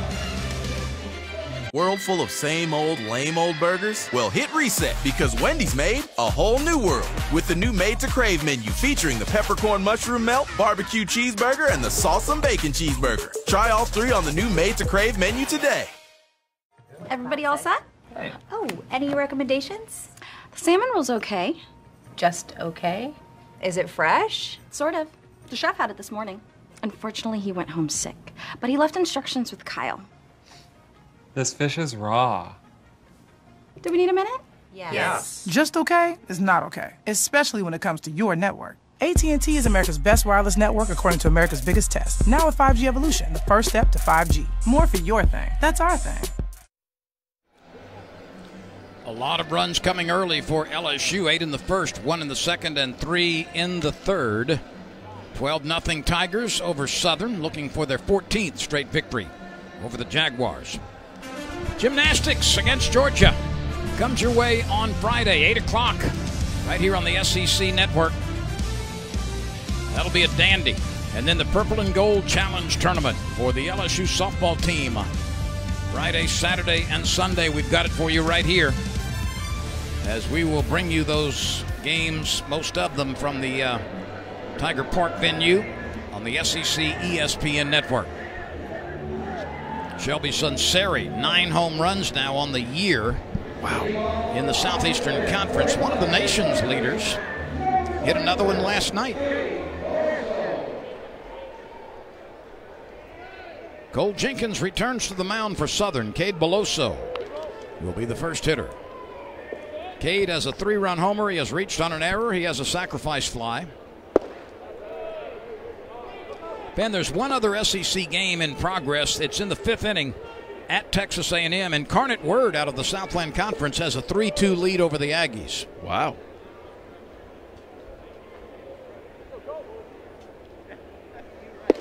Texas A&M off to a good start, though. 8-1 on the year.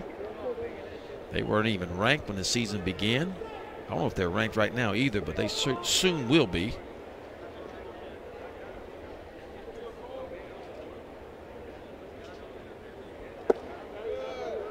I'm not a proponent of rankings in baseball. I think in baseball rankings are more meaningless than in any other sport. You're as good as the guy who's got the ball that day on the mound. That's just true. But it's fodder for talk, that's for sure. There's a nice changeup. We're hearing from our producer Kevin Wagner. They are receiving votes. They're in the mix, but they're not cracked the top 25 yet.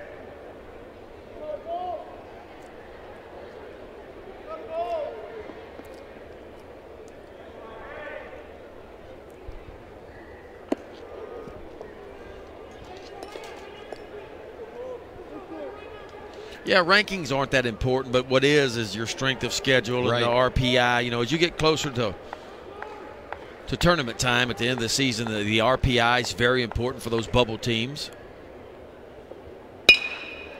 Here's a ground ball up the middle, and that will make center field for Cade Beloso.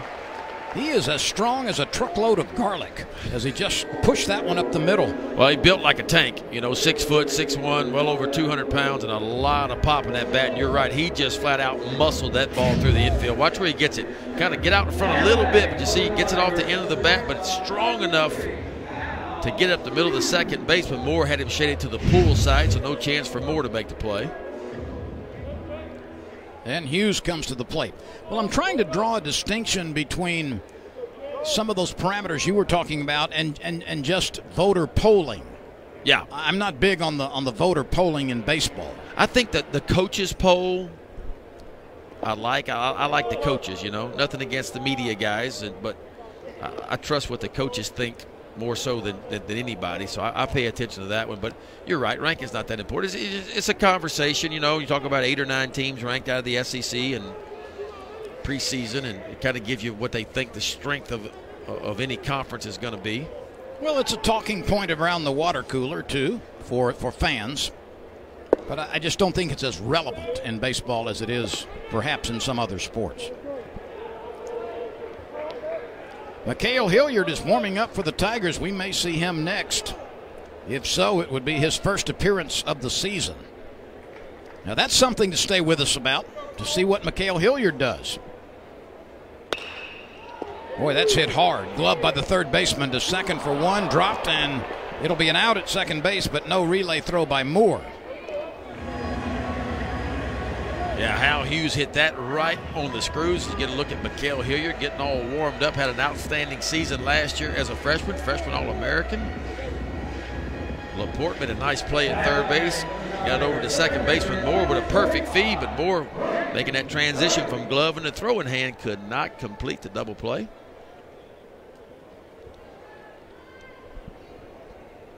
Here's Doty. He's batting for the third time. He has walked and struck out.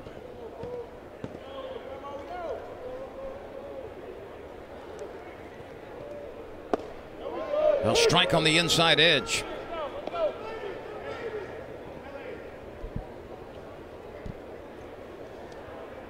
How's the coffee tonight? Dark. Sometimes you brew your own. I like it. I like it I know strong. you add a little. You add a little. I like it a little on the strong side. You're about a packet and a half guy.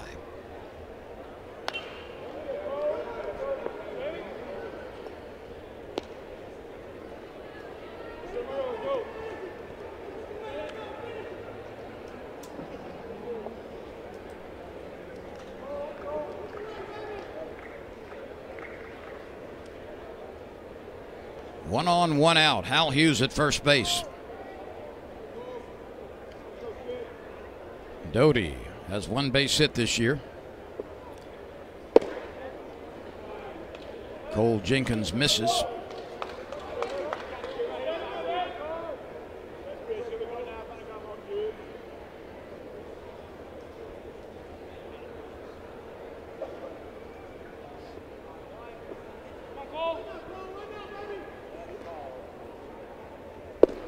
That's a breaking ball which stayed elevated. Isn't this the second time that Southern has played in this ballpark this year? Didn't Air Force and Southern play on that Monday after? I think they did. That tournament? I don't know if that was at Southern or if it was here, though. But you might be right. It might have been here, but it was definitely a Monday game after LSU played Air Force and I know Navy. It was a noon game.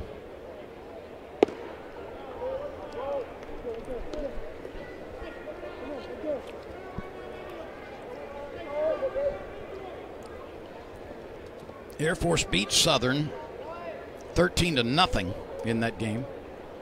It was here on that Monday.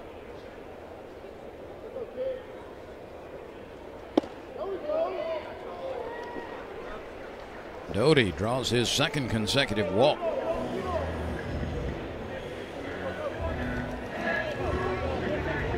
Two on now and one out.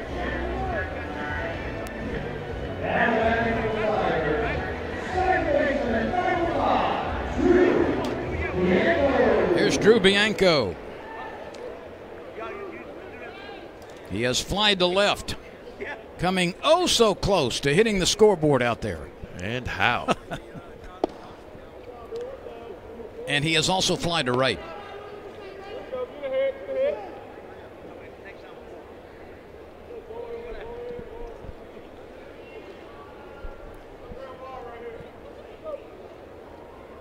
Hughes and Doty aboard.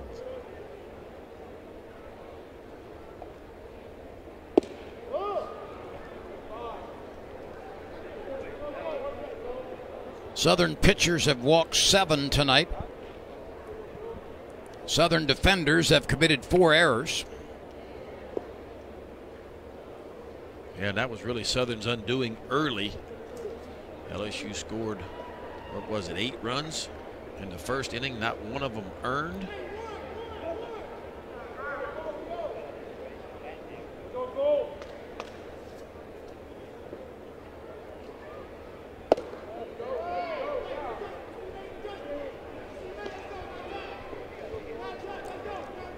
Let's see if Pulmonary turns Drew Bianco loose here. 3 balls, no strikes. I saw Bianco pick up coach in the dugout. Want to know if he got that 3-0 green light. We're about to find out.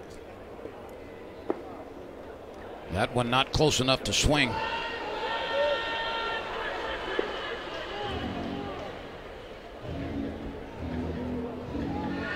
Jenkins walked 2 in the 4th inning, but got out of it. And he's walked 2 in the 5th. And with 1 out, there's a Tiger on every base. This is the first at bat with the bases loaded this year for Chris Reed.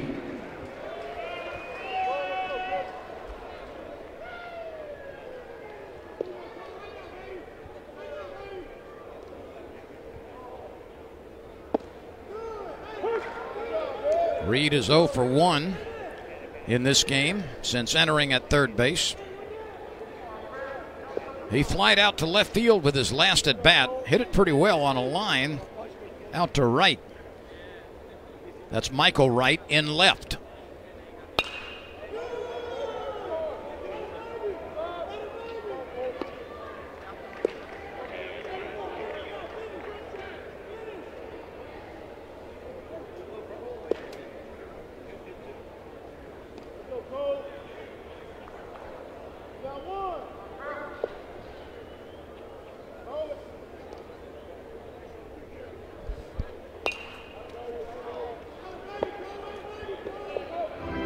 Ben, did you see, and I'm looking ahead a few years, of course, but did you see where France, which will host the Olympics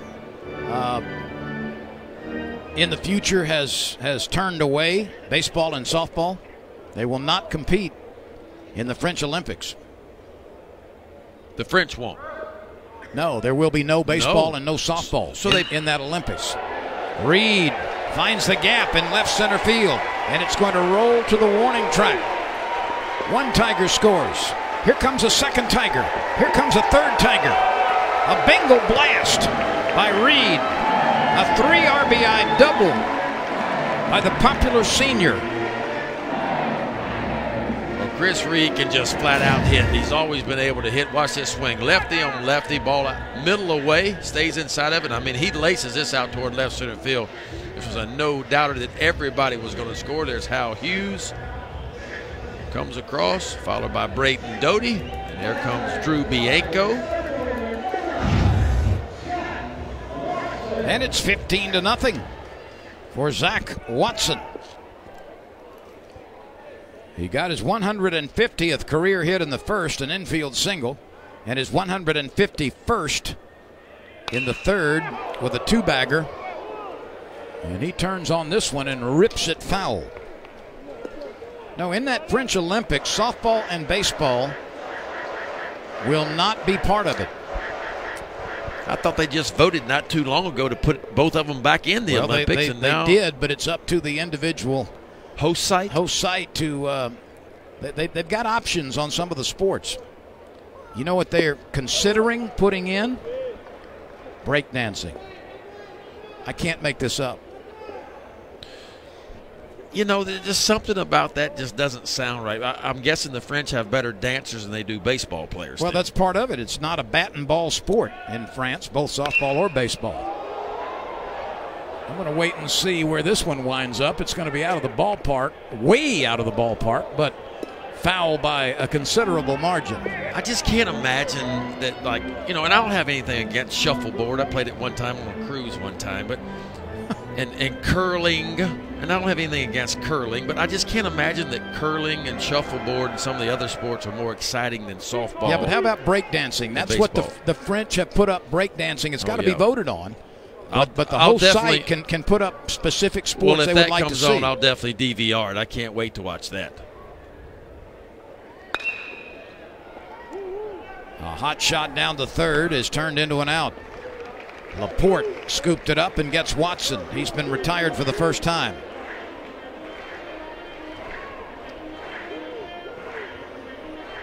And I'm told, as I understand it, and I'm certainly not an Olympic sports expert, but I'm told that softball and baseball are coupled. If you have one, you have the other. Right.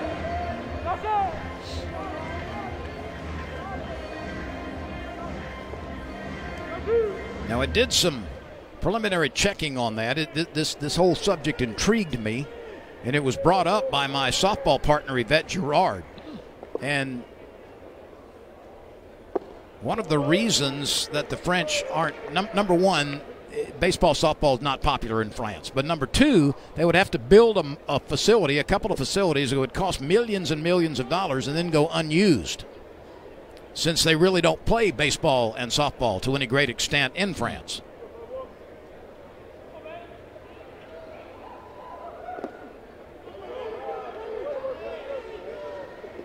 I mean, what do you need for breakdancing?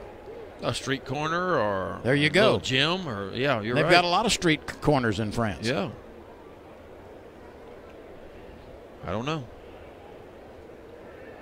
So breakdancing may be a sport now. It could, well, it could be. Okay. In the Olympics hosted by the French. Like, how do you judge that? Good question. Do they have judges for breakdancing? I mean, really, you got to train some judges. Does it count how many twirls you do? I mean, I don't know. You ever try it? Yeah. I mean, did you flip on your back? I actually did one time. And it didn't turn out too well.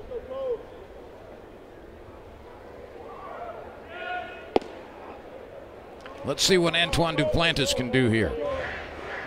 He has lined out, singled in a couple of runs, and walked last time.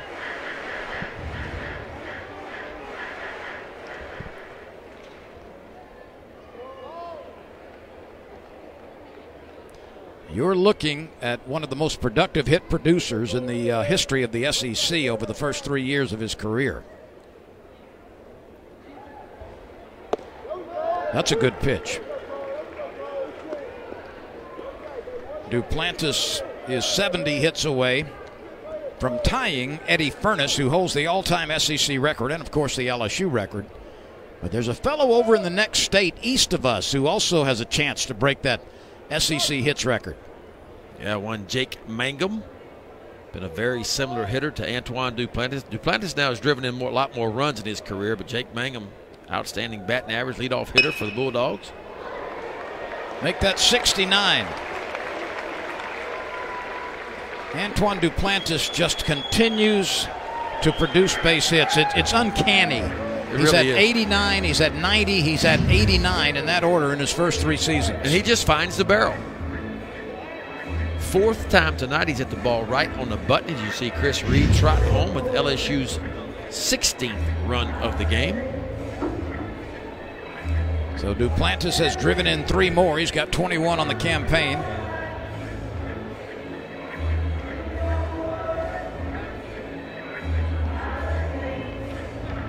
And we'll have Austin Hensel coming out of the bullpen for Southern. So the carnage continues tonight. LSU out in front, 16-0. We will come back to Alex Box Stadium, Skip Bertman Field.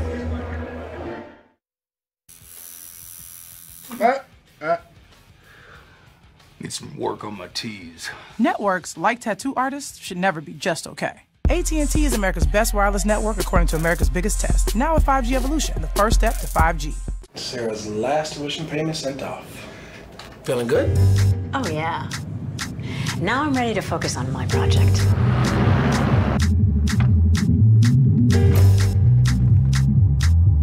This is why we plan.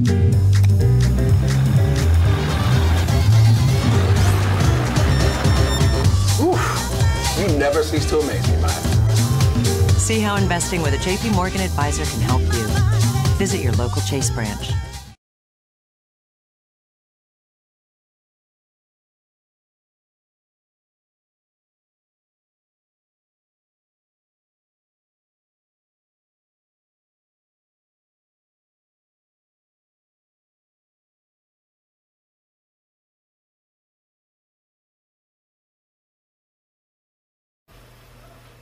That's not a real saying. It is around here. I wrote it. Just okay is not okay, especially when it comes to your network. AT&T is America's best wireless network according to America's biggest test. Now with 5G evolution, the first step to 5G. More for your thing. That's our thing. Orleans replaces Cole Jenkins.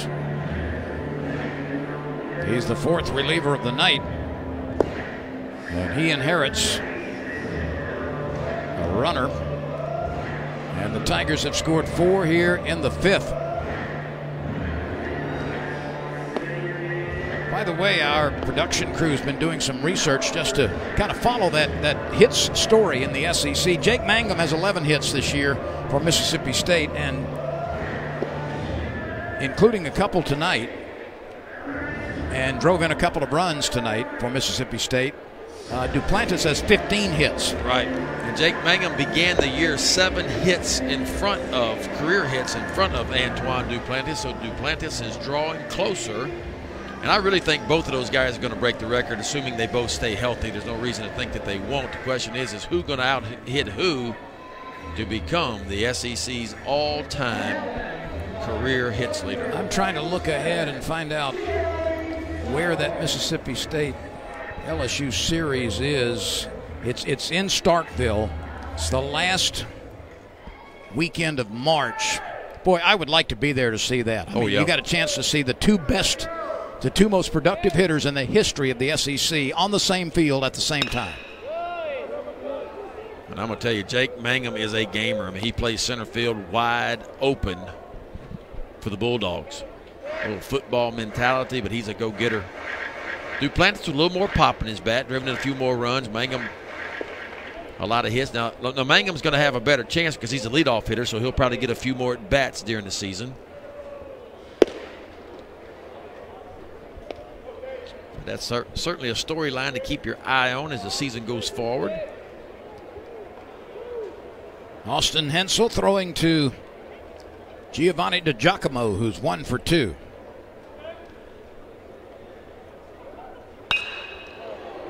DiGiacomo slices one off in the left field corner. Wright will have to run after it a long way.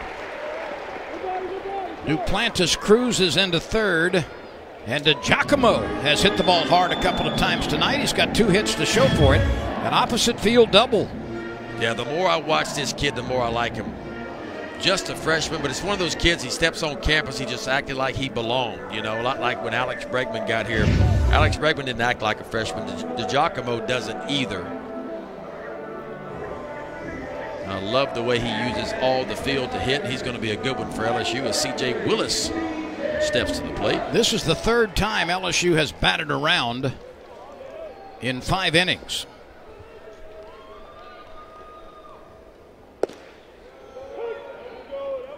It's been that kind of an offensive night for LSU against a cadre of pitchers for the Jaguars.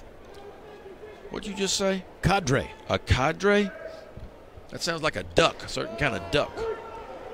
It's a military term. Okay. A bunch of them. That's what it means. Okay. A bunch of them. A cadre.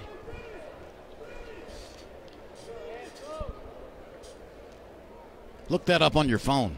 I can't spell it. How am I going to look it up? C-A-D-R-E.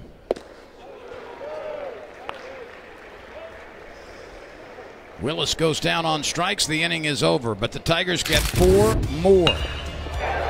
Base hits all over the place tonight for LSU. 14 of them, 16 runs. And we go to the 6th inning. The LSU Tigers are rolling 16-0 over Southern. It's tough to quit smoking cold turkey, so Chantix can help you quit slow turkey. Along with support, Chantix is proven to help you quit. With Chantix, you can keep smoking at first and ease into quitting. So when the day arrives, you'll be more ready to kiss cigarettes goodbye. When you try to quit smoking with or without Chantix, you may have nicotine withdrawal symptoms. Stop Chantix and get help right away if you have changes in behavior or thinking, aggression, hostility, depressed mood, suicidal thoughts or actions, seizures, new or worse heart or blood vessel problems, sleepwalking, or life-threatening allergic and skin reactions. Decrease alcohol use. Use caution driving or operating machinery. Tell your doctor if you've had mental health problems. The most common side effect is nausea. Talk to your doctor about Chantix. Everybody all set? Do we need a minute? Yeah. Networks like sushi should never be just okay. AT&T is America's best wireless network according to America's biggest test. Now with 5G evolution, the first step to 5G.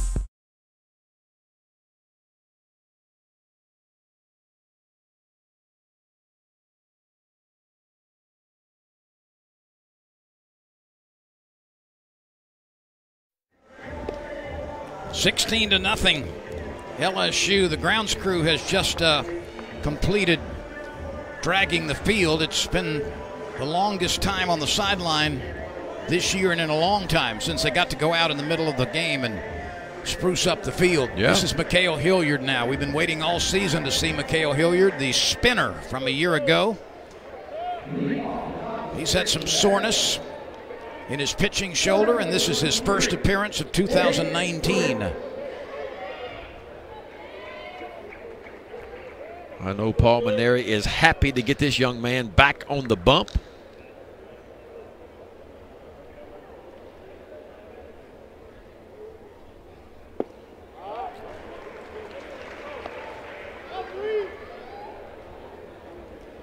So a big moment for Mikhail Hilliard.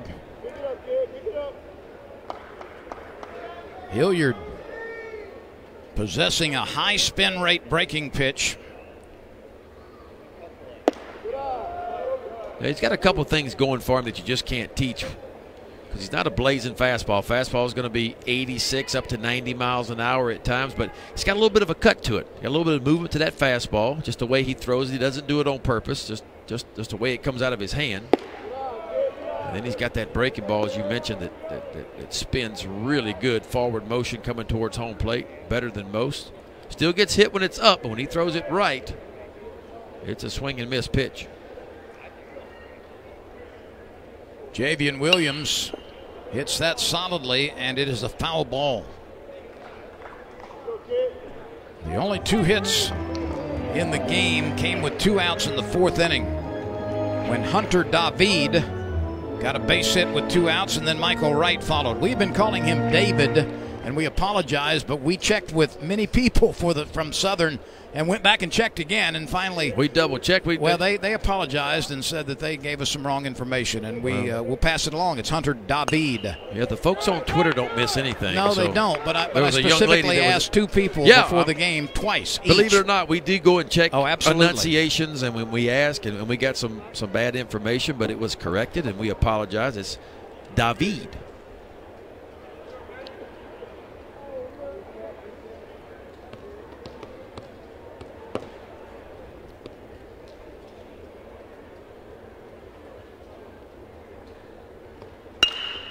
A rip to right. Duplantis gets in front of it. And Javian Williams now has hit safely in every game this year. So this is a young man at the bottom of the order who's been really good. Yeah, he just kind of went down. He went down and got that fastball right over the plate and barreled it up. Duplantis quickly gets it in. Williams can run. We talked about Southern when they get on base, and of course they're not in a running situation right now, obviously, but 24 out of 25 attempts on the bags this year for Southern. That's a pretty good percentage. Yes, it is. There's the spinner.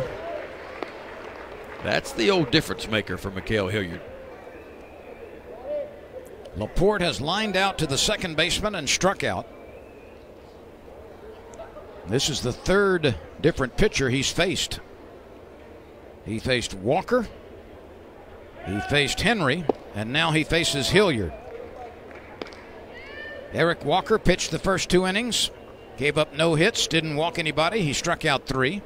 Cole Henry pitched a couple of innings. He gave up 2 hits, no walks, 3 strikeouts. Chase Costello struck out a batter and did not allow a base runner.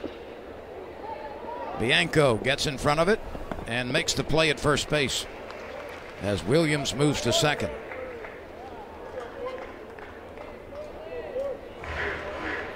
This brings on Kobe Taylor. He has struck out twice.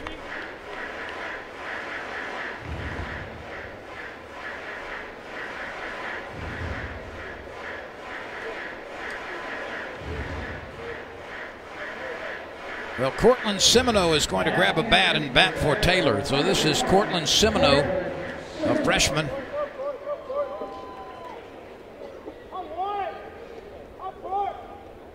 Semino pinch hitting for the designated hitter Kobe Taylor. Hilliard looks at Williams at second base and delivers a breaking ball for a strike.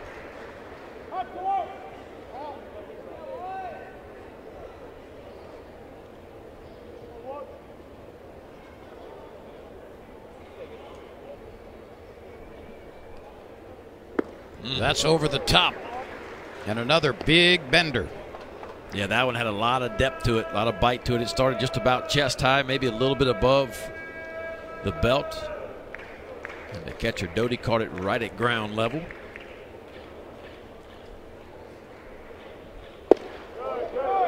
He tried it again. It stayed upstairs.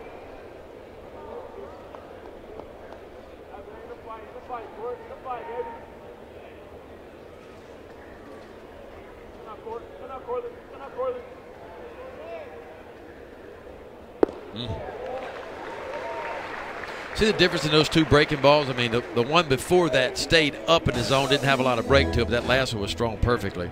So he starts him off with strike one with a breaking ball, kind of a get me over, and that's the strikeout one to go 0-2. Misses up high with a roller, then he gets this one in the right spot. You see the difference in the break. You can have a high spin rate ball, fastball, whatever, but if you don't locate it and throw it where you need it to, it still gets turned around pretty quickly, but not that one. Here's Ian Mitchell. He's going to pinch hit for Hunter David. So David leaves the game 1 for 2, and Mitchell gets his first at bat.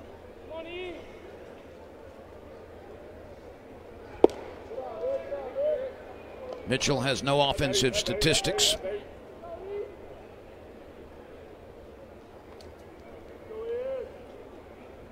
Hilliard gave up a base hit to Williams. Laporte grounded out to second base. Semino, the pinch hitter, struck out. And now it's Mitchell batting for David. This is a big moment for Hilliard. Been a lot of question marks about his health. He's been trying to come back from some soreness. And it's good to see him able to get into a game. Yes, I mean, the big question is going to be tomorrow, see how the arm feels tomorrow. You know, because when you get the adrenaline flowing, you get juiced up a little bit, the arm can feel pretty good. But when you really find out if you're healthy or not is the next day.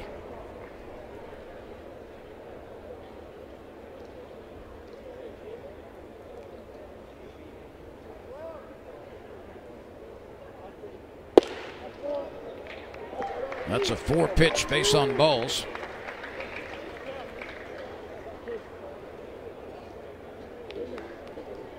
And here's Michael Wright.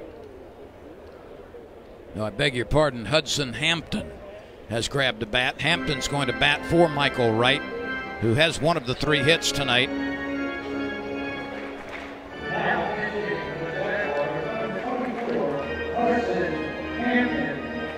Hampton, a junior from Baton Rouge. We're in the 6th inning, and LSU has scored 8, 1, 3, 0, and 4 through the first 5 innings.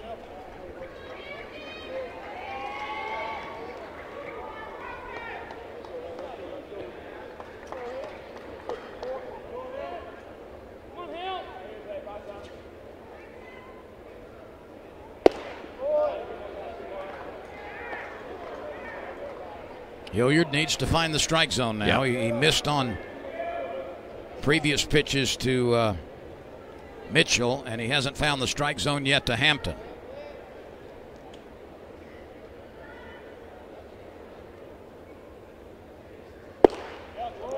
There's a mitt popper on the outside edge. And this is not unexpected, you know. I mean, when you sit out as long as he had, didn't play summer ball after his freshman year last year, and didn't pitch in the fall ball at all because of a sore shoulder, and barely pitched at all leading up to the first game because of a sore shoulder, so not a whole lot of mound time. Al Hughes makes the play at second base where Drew Bianco is waiting. And so the return of Mikhail Hilliard in the 6th inning. A base hit, a strikeout, and a walk, but a scoreless 6th, and we move on. LSU out in front, 16-0. Up. Whoa. Got a bleeder. No, don't look. Look away. Just breathe deep. Networks, like tattoo artists, should never be just okay. AT&T is America's best wireless network according to America's biggest test. Now with 5G Evolution, the first step to 5G.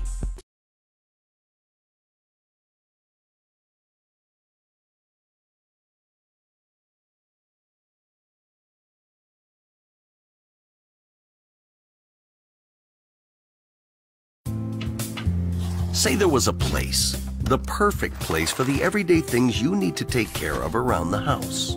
The squeaky hinges and burned out bulbs.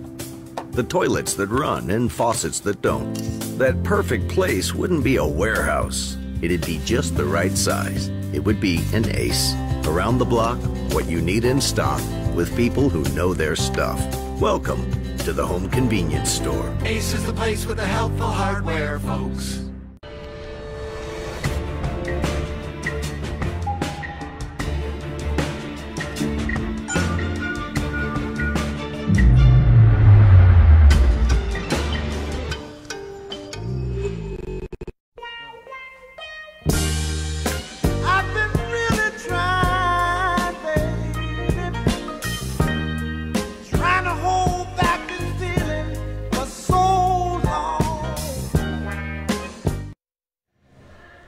Well, across the street, you see Tiger Stadium as we pull back from that shot. Spring football starts for Ed Orgeron's group on March 7th. It will conclude on April 6th at 1 o'clock in Tiger Stadium. And that spring game will be televised on the SEC network.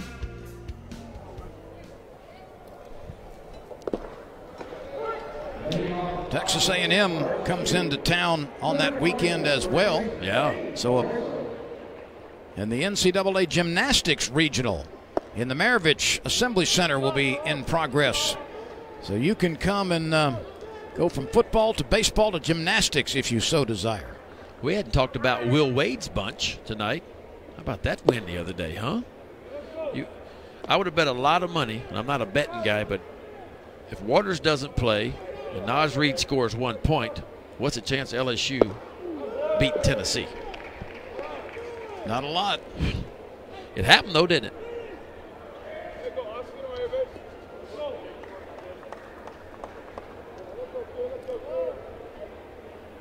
Cade Beloso had a 3-run home run in the first inning. He reached on an error and scored in his second at bat. He had a sacrifice fly in his third at bat. And he pushed a base hit off the cap of the bat back in the fifth. So Cade is 2 for 3 with 4 driven in.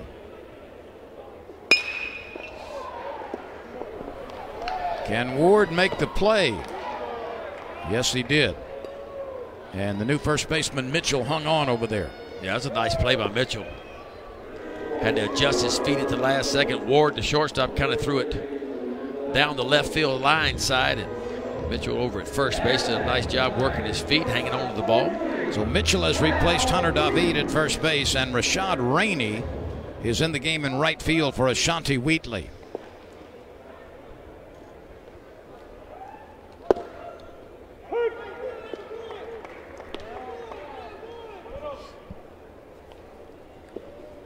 LSU battered around in the first, third, and fifth innings. We play in the sixth. Hal Hughes has lined out, singled in a run, popped up to the second baseman, and reached on a fielder's choice and scored in the fifth.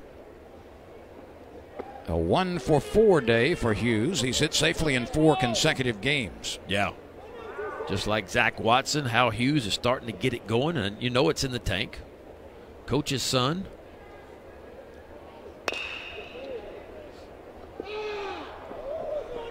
That's a foul ball.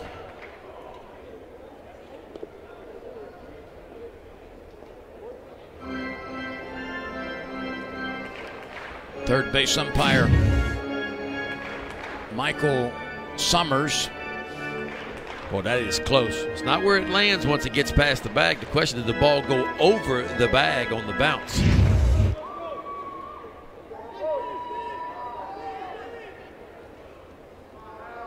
That's reviewable, by the way, but you can bet the nature of this game, we're not going to have any reviews. Hughes nubs one on the infield. He's thrown out.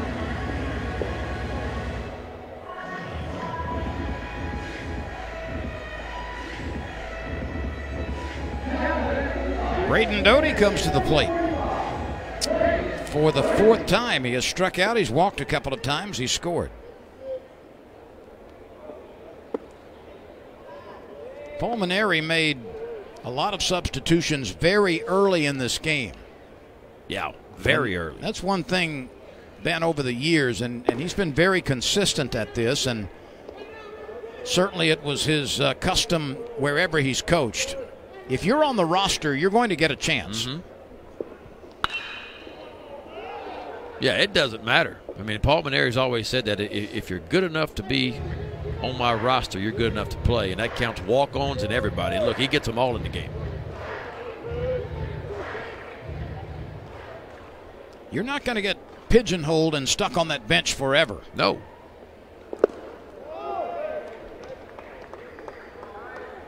Obviously, NCAA rules, you can only carry 35 guys.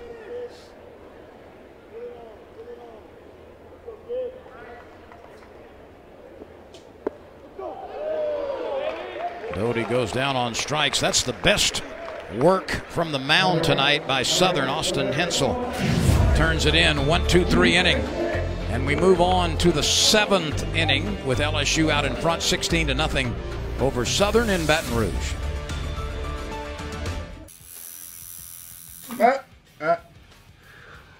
Need some work on my T's. Networks, like tattoo artists, should never be just okay. AT&T is America's best wireless network according to America's biggest test. Now with 5G evolution, the first step to 5G.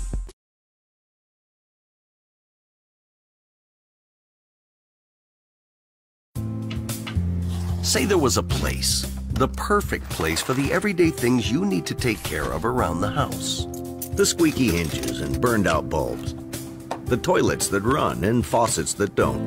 That perfect place wouldn't be a warehouse. It'd be just the right size. It would be an Ace.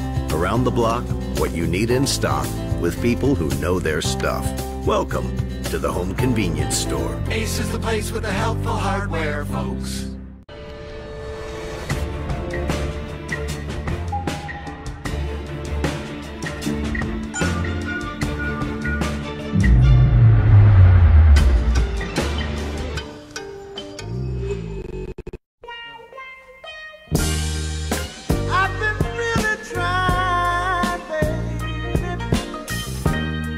Trying to hold back this feeling for so long.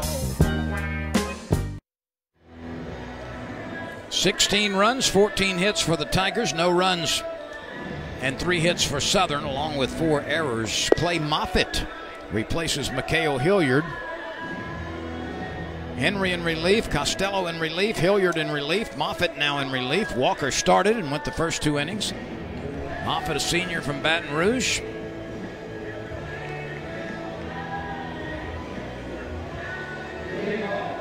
And Clay getting ready to go. Yeah, Moffitt's going to be 86. He may show you a 90. Breaking ball, changeup.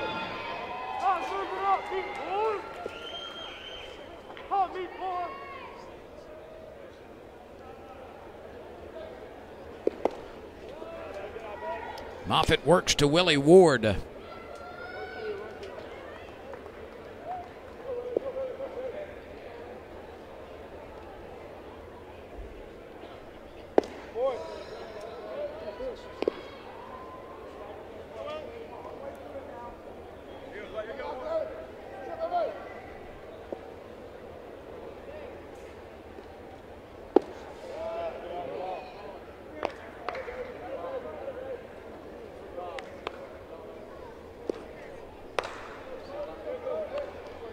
Moffitt is ahead, 2 strikes on Willie Ward, who has flied to center and struck out.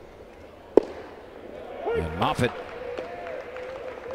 I beg your pardon, 3-1 now. Moffitt working to Willie Ward.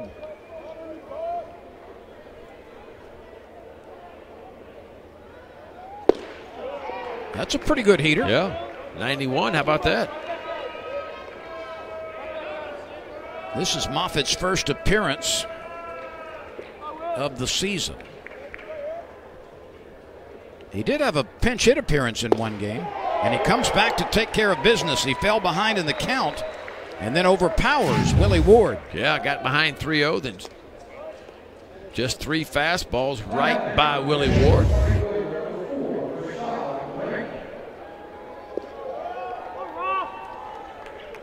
Now Rashad Rainey comes to the plate for the first time. Wheatley was 0 for 2 with a couple of strikeouts. Moffitt over the top, strike one.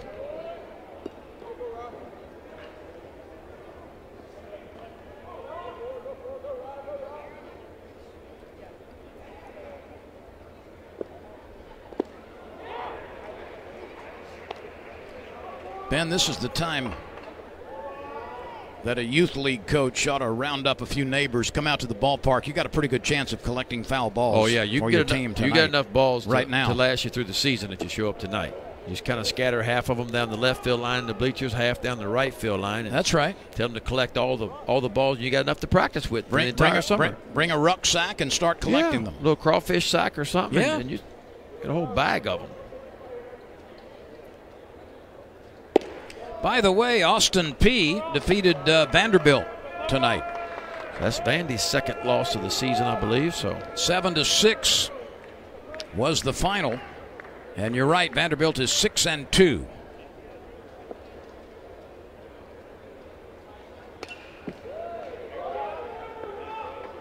And Central Florida hung on to beat Florida 12-9.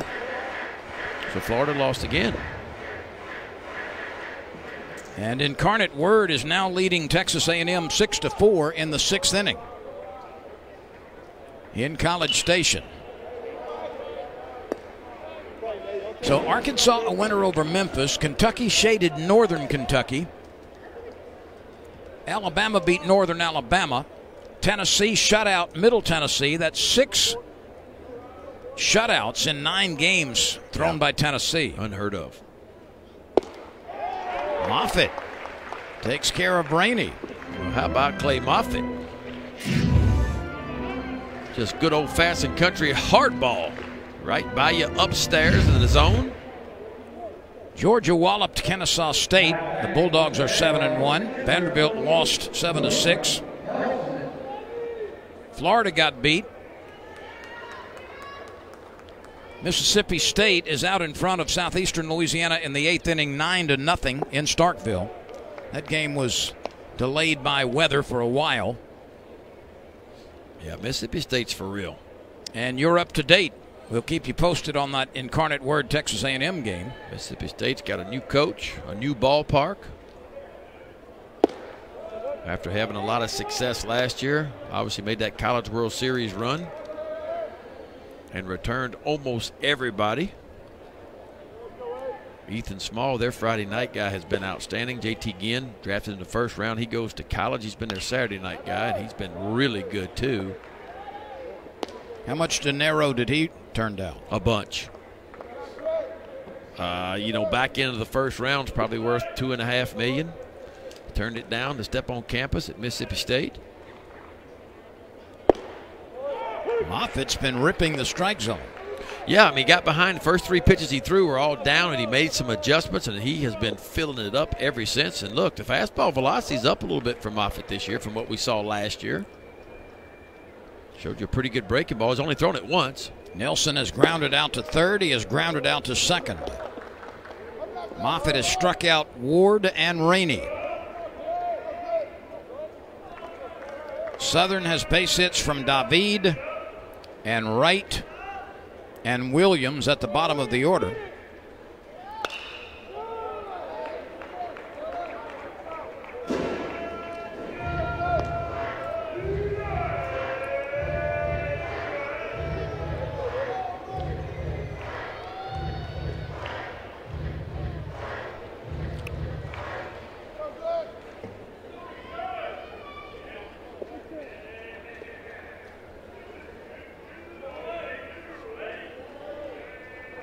Moffitt from the stretch without base runners. Reed waits. Nice pluck at first base by Beloso. That was not an easy dig, but he made it look easy. He sure did. Chris Reed had kind of sit back on this one a little bit, but a nice pick of Beloso. A 3-up, 3-down inning, including a couple of strikeouts. We go to the bottom of the 7th. 16-0 LSU. First tattoo? Yeah. Relax, amigo. It's gonna look okay. only okay? No worries, boss. I'm one of the tattoo artists in the city. You mean one of the best tattoo artists in the city, right? Something like that, yeah. Aren't you supposed to draw it first? Stay in your lane, bro. Just okay is not okay, especially when it comes to your network. AT&T is America's best wireless network according to America's biggest test. Now with 5G evolution, the first step to 5G. More for your thing. That's our thing.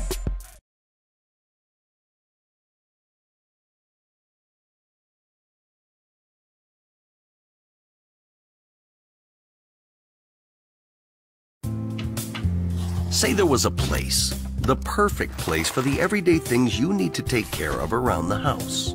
The squeaky hinges and burned out bulbs. The toilets that run and faucets that don't. That perfect place wouldn't be a warehouse. It'd be just the right size. It would be an Ace. Around the block, what you need in stock, with people who know their stuff.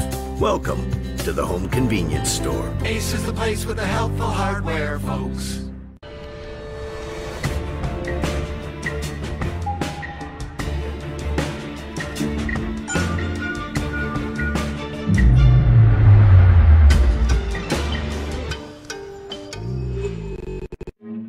Like leather, skin is stronger when it's hydrated, but 9 out of 10 men don't get the hydration their skin needs. That's why Dove Men Plus Care Body Wash has a unique hydrating formula to keep men's skin healthier and stronger. 16-0 LSU over Southern in the bottom of the 7th inning. Larry Barabino is the new pitcher for the Jaguars. Christian Dixon started, and then Jacob Snyder, and then Rhett Hebert, Cole Jenkins, Austin Hensel, who pitched well, and Larry Barabino, a freshman from New Orleans. We've seen a lot of lefties tonight from Southern. That's what I'm thinking. LSU couldn't get any lefties because Southern's got them all. See, Barabino's had some pretty good luck so far this year. ERA just 3.3. 6 strikeouts in 2 2/3 innings.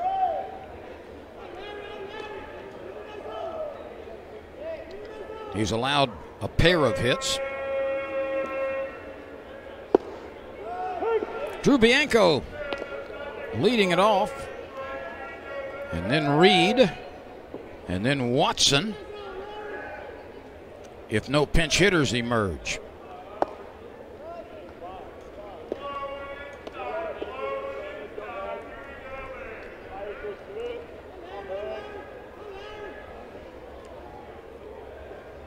Bianco has flied out twice and walked and scored a run.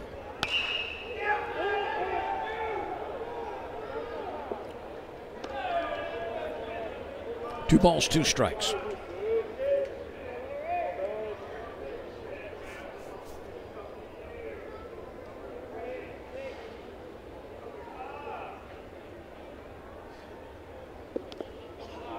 That appeared to hit Bianco. It did.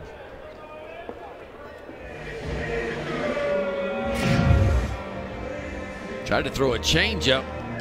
Look at it, just ride right inside. Bianco didn't exactly, and you don't expect him to. He didn't really try to get out of the way of that. You don't have to try to get out of the way of a pitch this year, but you can't move into a pitch. So here's Chris Reed.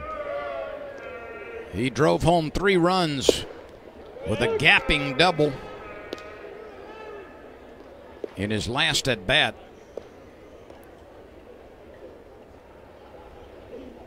He's 1 for 2 with a couple of runs scored.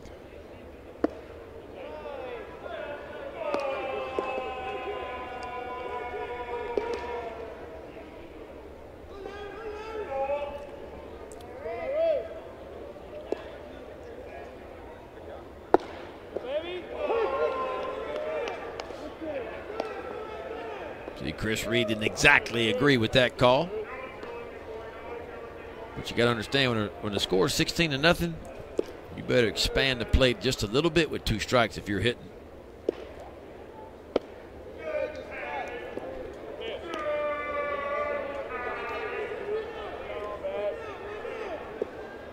Bianco at first base. He was nipped by a pitch.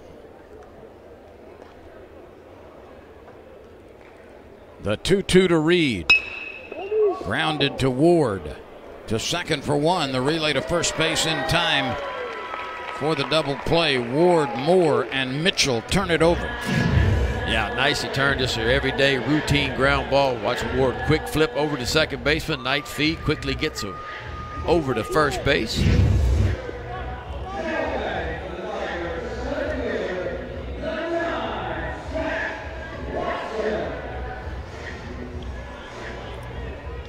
Here's Watson.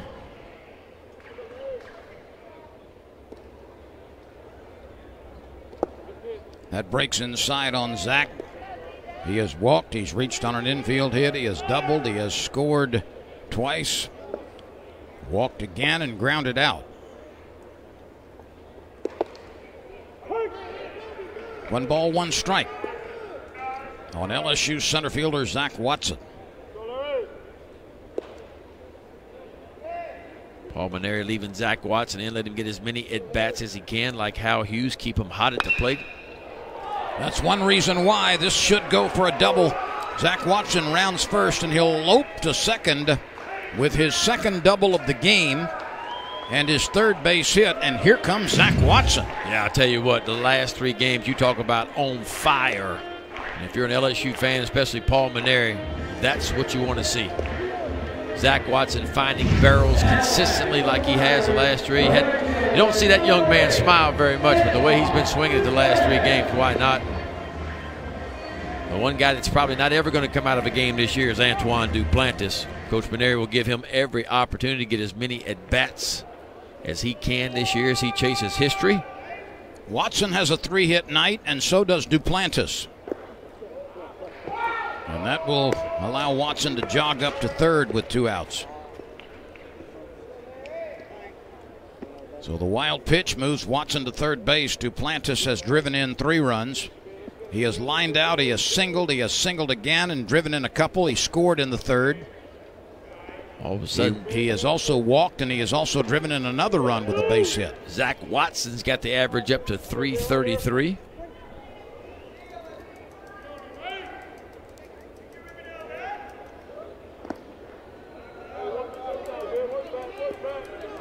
One of the numbers which we've mentioned before, Ben, but really is amazing when you look at how well Duplantis has hit left-handed pitching in his career.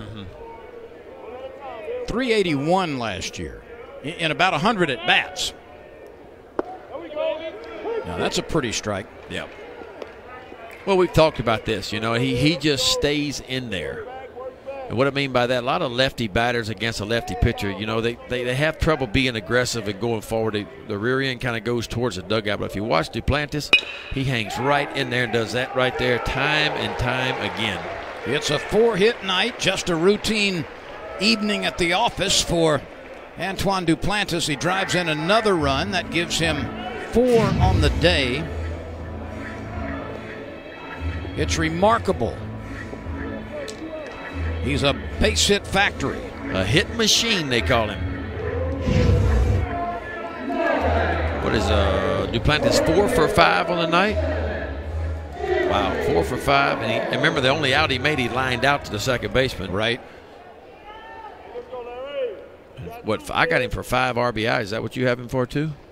So 4 for 5 with 5 RBIs.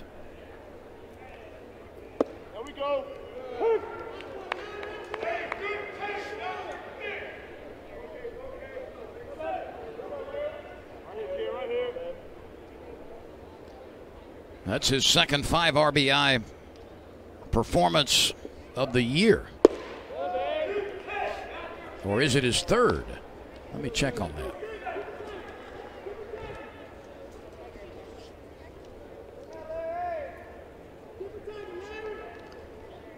Yeah, this is the third time this year Duplantis has had 5 RBI in a game. Well, he can drive them in. The last time LSU went to Omaha, if you remember right, Paul Mainieri stuck Duplantis in the 3-hole for LSU that year. Doesn't have 3-hole pop, not going to hit a lot of home runs, but if I remember right, he led the team in RBIs, drove in almost 70 runs that year. Just got a knack for getting those big base hits. 5 RBI games are not common, and Duplantis has 3 of them already this season. So if you're counting at home, Jake Mangum, Antoine Duplantis, Mangum is only 2 hits ahead career-wise than what Duplantis is. Duplantis made up 3 hits today, or rather 2 hits today. Giacomo can't find this one. And we move on, but LSU adds to its lead. 1 in the 7th, 17-0 Tigers.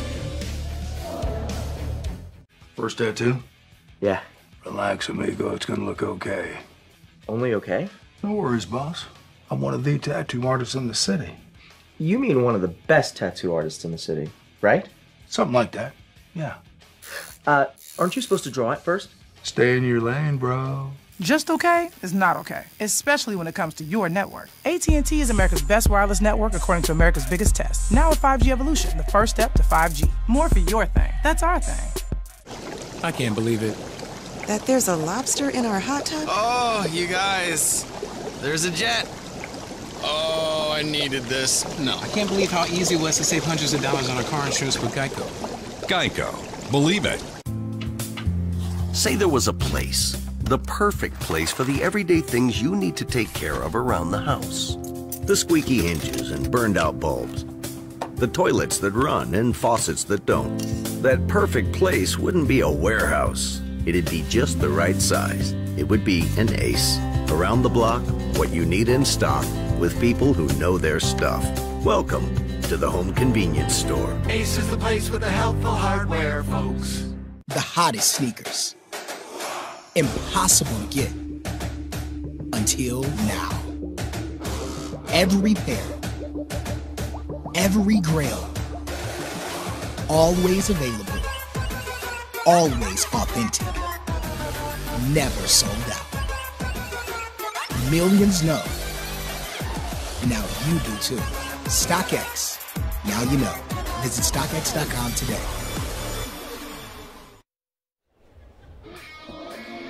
"16 hits and 17 runs for the Tigers against Southern. We play in the top of the 8th inning, and Rye Gunter is the next pitcher for LSU, the freshman from Texas. A 6'5", 205-pound right-hander.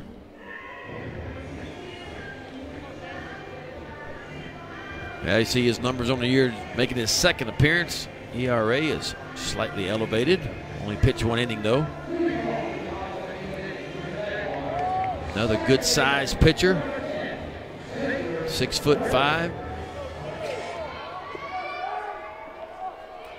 Ben, this is the 3rd time this season that LSU has scored 17 runs in a game. Yeah, well, they came in averaging almost 11 runs a game. That was best in the SEC. They're only going to add to that.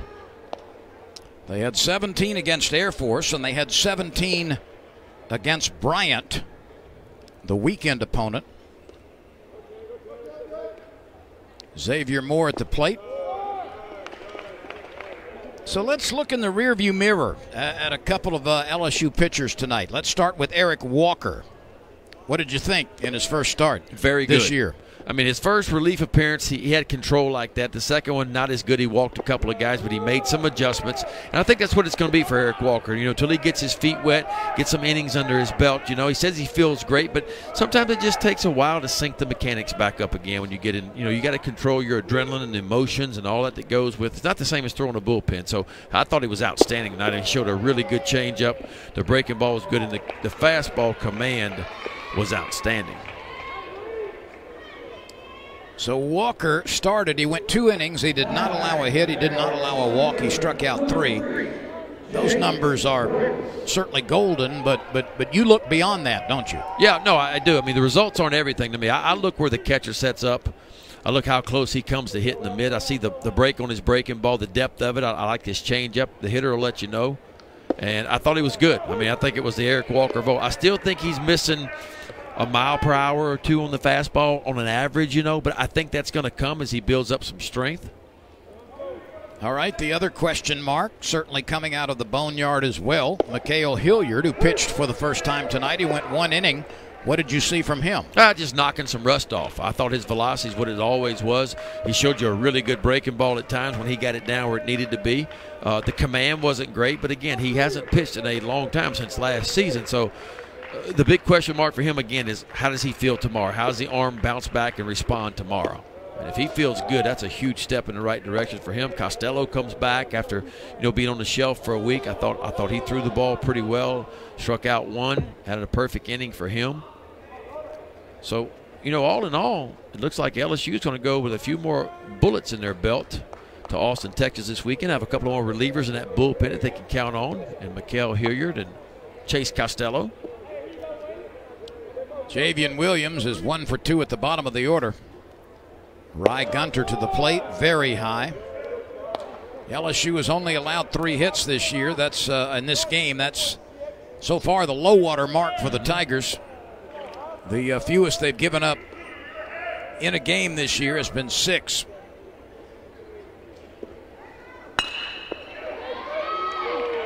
That's just out of the reach of Drew Bianco, who left his feet to try to make that play, but a base hit by Williams. Let's give Williams some credit. He's hit safely in all of the Southern games and 2 hits tonight. Yeah. He's got a fastball down, and Bianco does everything he can do to keep it in front, but Williams just gets it by him. And Southern threatening to end LSU's shutout. Here first and second here in the top of the 8th inning and nobody out. That's 10 hits for Williams in 22 at-bats this year, including a 7-game hitting streak now. Tyler Laporte at the top of the order has lined out, struck out, and bounced out. Well, head coach Carrick Jackson for Southern, he's excited about his team, and he said, look, we lost a lot of games. He said, I went back and looked last year. We lost 7 games by walk-off. They got walked off 7 times. And then he said we lost 16 games from the 7th inning on. And so what he tried to focus his recruiting on this year was the back end of that bullpen to make it a little bit stronger. And, he really likes his team. He said, I don't know how we're going to do. I don't know how many games we're going to win, but I tell you this, he said, we're going to win more than 9 games is what they won last year. And if you look at what they did in the Southwest Athletic Conference, the SWAC, they only won 6 games. So I think they have a pretty solid year.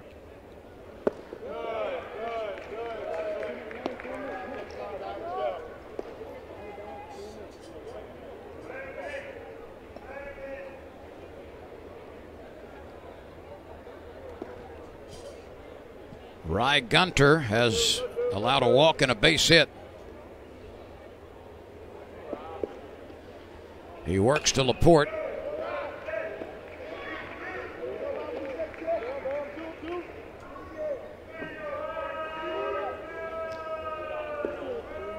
By the way, Ben, I've been asked to pass this along, and I'm glad to do it. There's been a schedule change for Southern. And Eastern Illinois, which has come south to play some games, has kind of extended a road trip with the cooperation of Southern. Southern will host Eastern Illinois in a doubleheader on Friday. That'll be a 2 o'clock and a 6 o'clock start. And then Southern will host Eastern Illinois on Saturday and Sunday at 1 o'clock. All of those on the Southern campus. Here's a knock up the middle, a base hit, and Southern's going to get to the scoreboard on the hit by Laporte. So Rye Gunter has been greeted by a walk and 2 base hits, and Southern avoids the shutout. Well, Tyler Laporte came in hitting right at 270. He just gets a fastball, hits it right back from whence it came. You see Moore trotting home with the first run of the game for Southern. So if you'd like to see some Southern baseball on Friday, a doubleheader against Eastern Illinois at 2 o'clock and 6 o'clock. A 1 o'clock game against Eastern Illinois on Saturday and the same on Sunday. So 4 games on the weekend. That's a lot of ball there.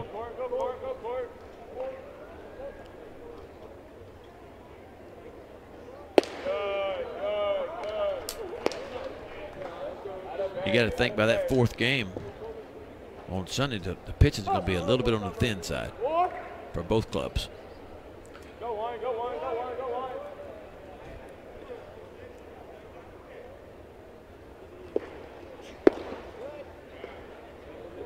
Might be, Might be like travel ball. You bring in a couple of position players to finish up. You know, you see what Olenek did at Ole Miss, the center fielder for them. He came in relief last night, threw a really good inning for them. Just I guess they were short on pitches and got him a little time, but he was bringing it. Showed a good breaking ball, up to 92 with the fastball. Right out of center field and right into the ball game.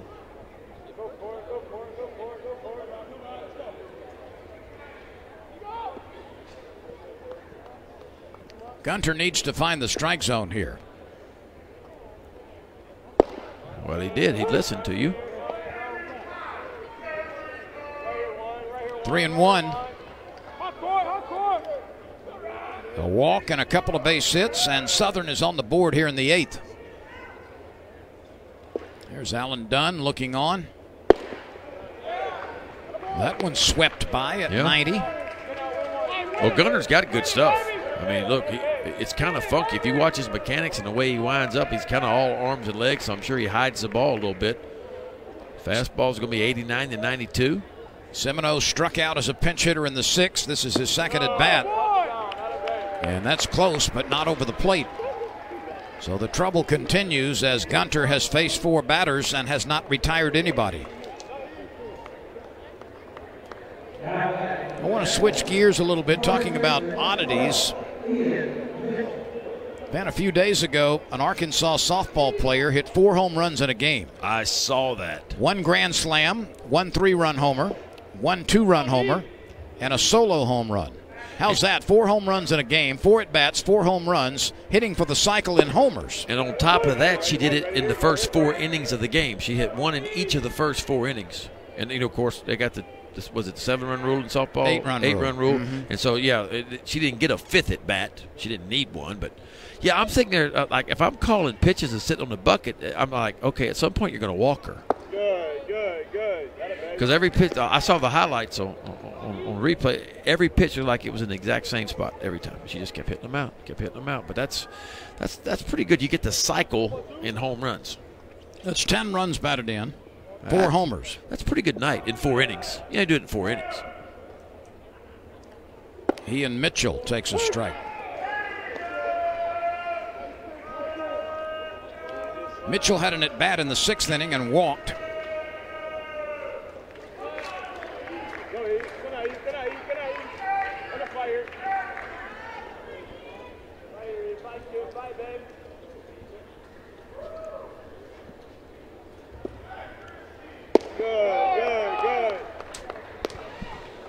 This is the 5th time in the Paul Maneri era, I was reading, where the Tigers have started off 7-0.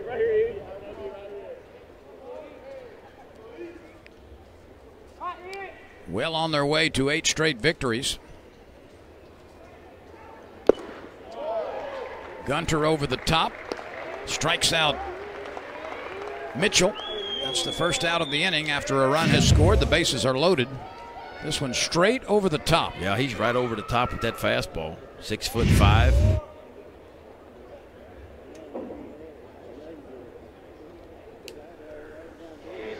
And Riggs Threadgill is going to come out of the bullpen right here and replace Rye Gunter. So Gunter, in a third of an inning, gives up a run on a couple of base hits and a couple of walks, and Riggs Threadgill is the new pitcher. We'll be back in a moment. LSU 17, Southern 1. Up. Whoa. Got a bleeder. No, don't look. Look away. Just breathe deep. Networks, like tattoo artists, should never be just okay. AT&T is America's best wireless network according to America's biggest test. Now with 5G evolution, the first step to 5G.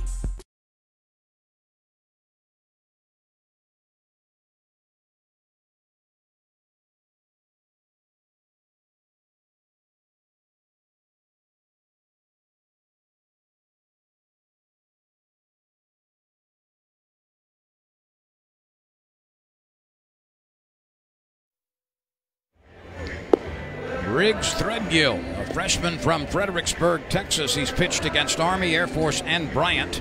2 2/3 innings of work.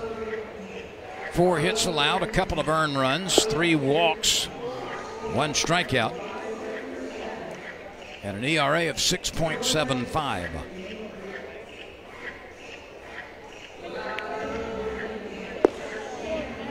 So Threadgill is making his 4th appearance of the season. Yeah.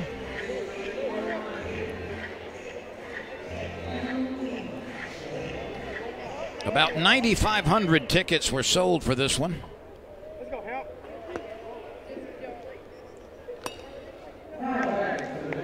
And a remnant of the crowd left here. This game was decided in the first inning with an 8 spot for the Tigers. Hampton Hudson.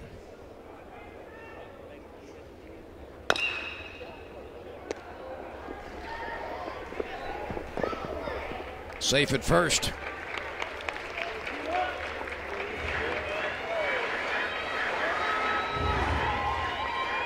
Two runs in the inning. It's charged to Gunter. Yeah, just a big one-hopper to Chris Reed. Took too long to get to him. He quickly steps on the bag across the diamond, but not in time to complete the double play. So Williams scores. Laporte was forced at third. Taylor is at second base. Wright on first on the fielder's, Hampton on first on the fielder's choice. And here's Willie Ward.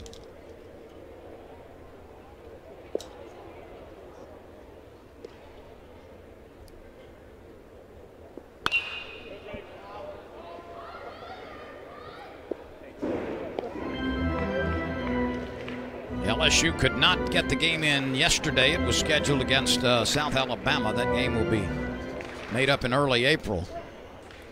Tigers are off to Texas this weekend. It'll be available to you on the Texas Longhorn Network. And of course the ESPN app.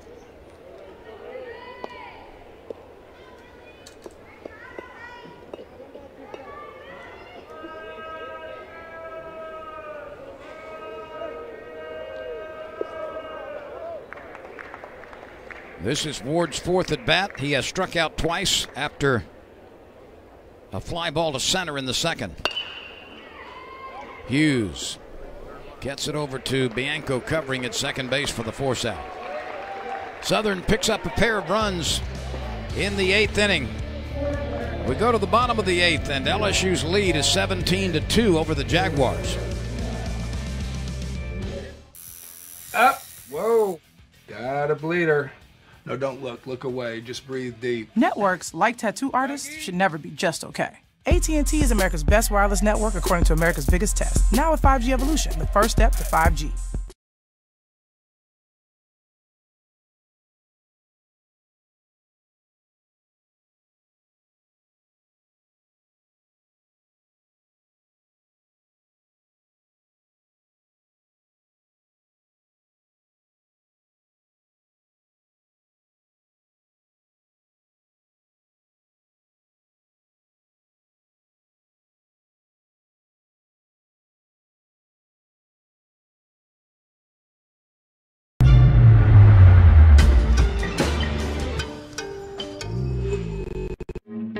Like leather, skin is stronger when it's hydrated, but 9 out of 10 men don't get the hydration their skin needs.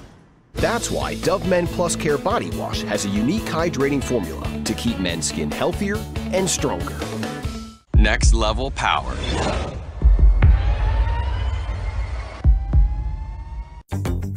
For those times when you think you're ready, but then you aren't, and now you're late, you can unlock flexible cancellations. Introducing a rewards program made to keep modern life moving. Southern pushed across a couple of runs in the 8th inning to avoid the shutout. LSU leads 17-2. And Wilhelm Allen is the 6th reliever of the night.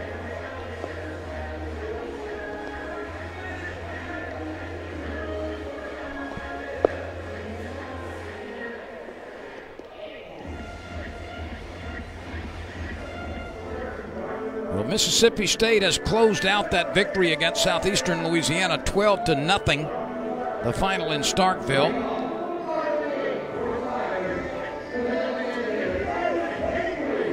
The Bulldogs are 7-1.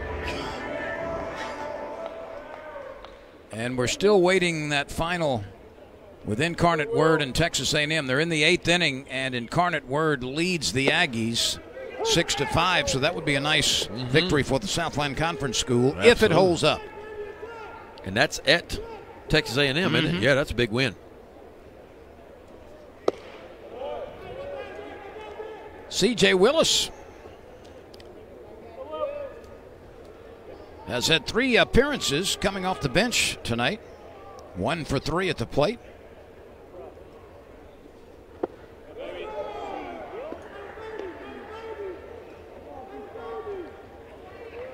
Willis has flied to right. He has singled. He has flied to right again, and he struck out last time.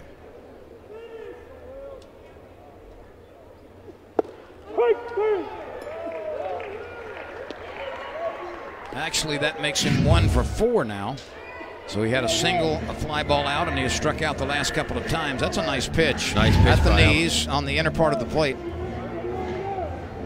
Well, Southern head coach Carrick Jackson said that he was going to hope to get more than out of Dixon, obviously, than what he got, but he was going to use a lot of the guys in his bullpen to get them ready for this weekend. And certainly Allen's one of those guys that sits in the back of the bullpen and going to be in that setup or closer role for Southern. He's got a good arm. Cade Beloso promptly crashes one to left field. That's his 3rd base hit. He has a 3-run homer into the right field bleachers, a sacrifice fly, and a couple of other base hits. Beloso is 3 for 5 with 4 driven in. Yeah. Well, the kid can hit. I mean, he's pretty polished for a freshman. We know about the power, but he can use all the field as he did right there. So I'm going to get a base hit up the middle as well. One to left field. Of course, he pulled the 3-run homer to right field. So Hal Hughes is 1 for 5 tonight. He has lined out to the shortstop, singled, popped up, reached on a fielder's choice and scored, and dribbled one back to the mound last time.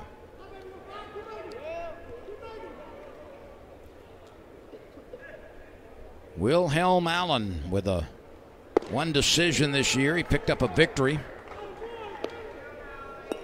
in relief. He went 2 innings.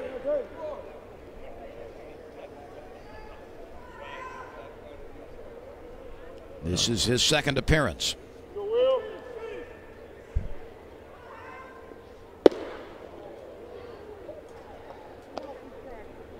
That's an upper 80s fastball by Allen with a good breaking ball.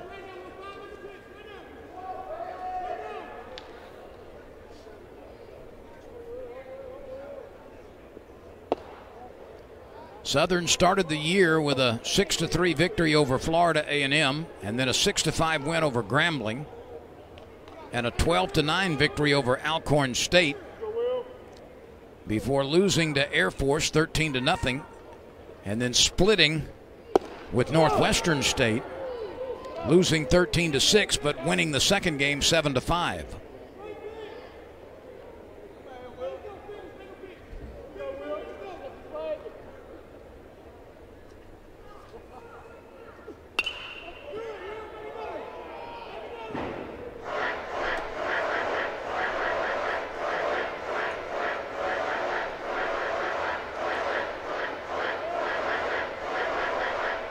The count is full on Hal Hughes, who started the game at 3rd base. He's been at shortstop for a while now.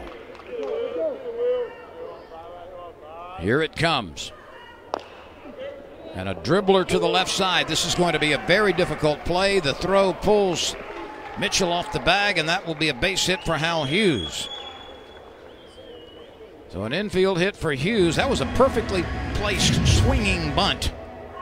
That's where this one winds up. You'll take them all. Any way you can get a base hit, you'll get it. The catcher, Nelson, does everything he can do. Quickly gets to it. He calls off. The pitcher spins and throws, but Hal Hughes too fast getting down the line. Hal Hughes picks up his 2nd hit of the night. And a 4-game hitting streak, too. Yeah. Here's Doty.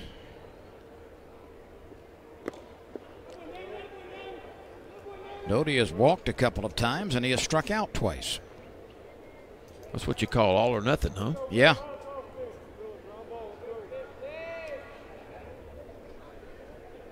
I think I need some of your dry needling. Hey, I went and did it again yesterday. Good results? Yeah, I mean, I feel better, but I'm not a fan of. Thank gosh I can't see what he's doing in my back. Gotcha. But I can feel it. This is kind of like an acupuncture treatment? Yeah, kind of it's a real similar? thin, long needle. And it's weird. You can feel it goes down into the muscle, and then the muscle, he'll kind of wiggle it around, and the muscle will release. What does it do to fat?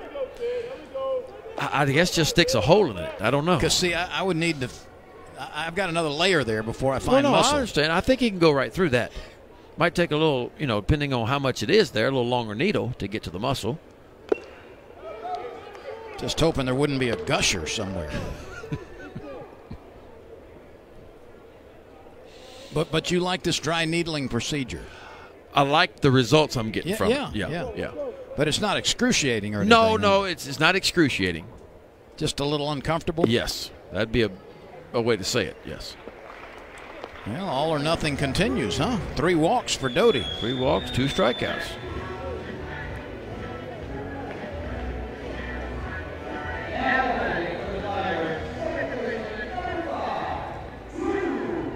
Three Tigers aboard with 1 out. Beloso and Hughes and Doty on base for Bianco.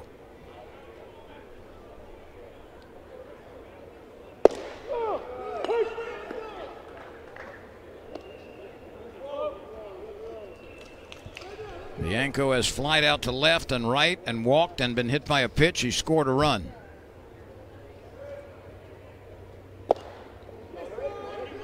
That one was a little bit of a tardy cut. Yep.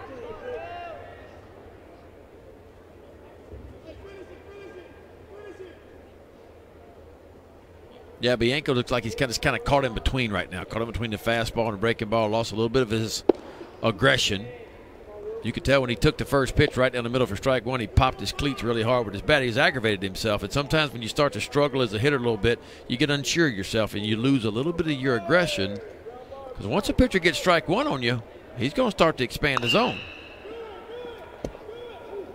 And sometimes that first pitch, especially if you've had a few at bats, sometimes that first pitch is a good one to hop on.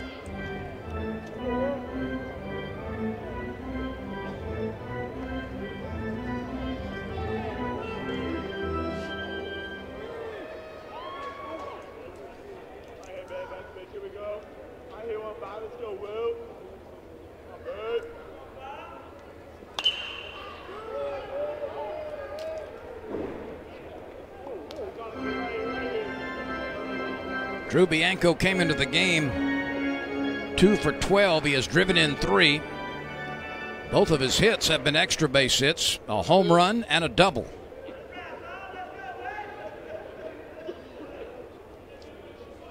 He's got a chance to drive in runs here. That's low and away.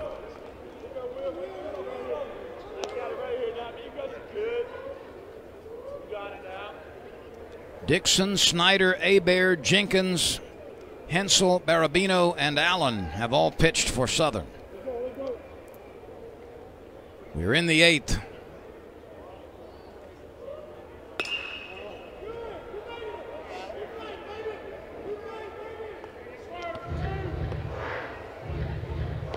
Drew Bianco having a pretty good at bat right here. Got down early, fought off a couple of pitches. That last pitch was a necessary swing. It's not a ball he could really drive comfortably, but he stays alive by slicing it out of play. And that's what you want to do. Stay alive and hope the pitcher makes a mistake. This is a nubber which comes down in foul ground. Fight them off. Fight off as many as you can. And be ready for that mistake. See him choked up on that bat just a little bit. A little 2-strike approach here. This will be the 9th pitch coming to Bianco.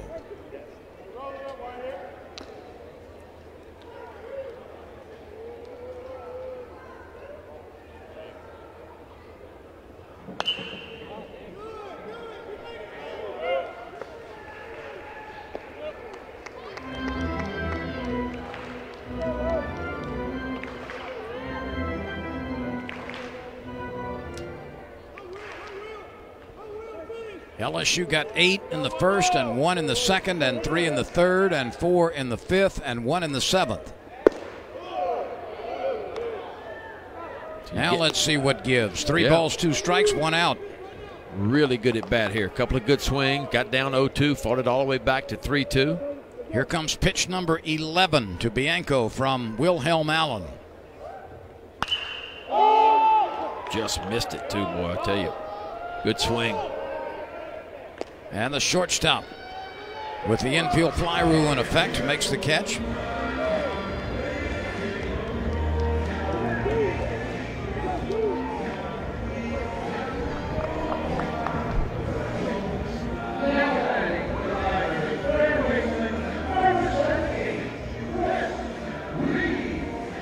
Here's Chris Reed, who's 1 for 3 today.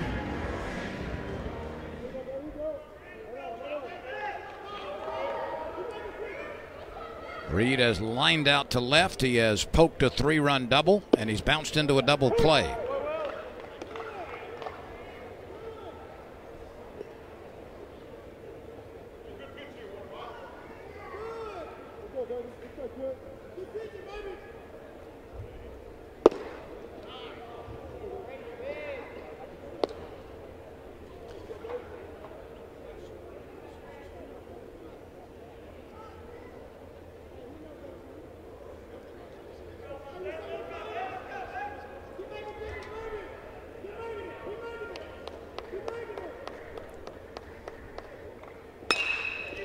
Reed hits another liner to left, but it'll carry out to right. And that ends the inning. The Tigers leave the bases loaded, but they've got a comfortable lead going to the ninth. It's 17-2 over Southern.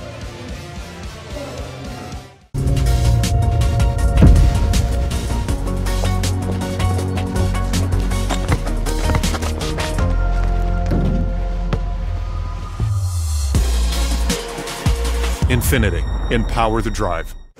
I can't believe it. That there's a lobster in our hot tub? Oh, you guys. There's a jet. Oh, I needed this. No, I can't believe how easy it was to save hundreds of dollars on our car insurance with Geico.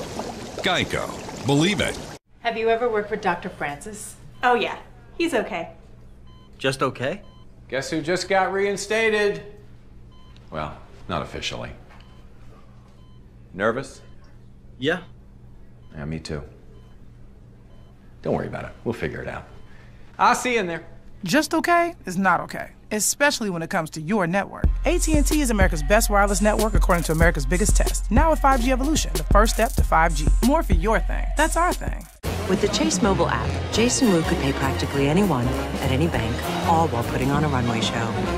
Or he could make it even easier with recurring payments to his cat sitter. And now she's ready for the catwalk. Chase, think more of what's yours. You gotta think real hard about this. You got people that need you now. I ain't got a choice. Adonis Creed has been challenged by Victor Drago, son of the man who killed his father. I want to rewrite history. Don't pretend this is about your father. I'll beat him. You better.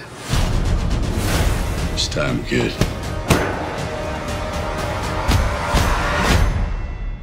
Own the Blu-ray Tuesday. LSU needs 3 outs to get out of here with a lopsided victory, 17-2 over Southern. We play in the 9th inning. Riggs Threadgill comes back out to start the 9th. This is his first complete inning of relief. 5 hits for Southern. 6 is the fewest that Tiger pitchers have given up in a game this year. They've moved into the 9th inning in College Station, the bottom of the 9th. Incarnate Word out of the Southland Conference is leading Texas A&M by 1, 6-5. Well.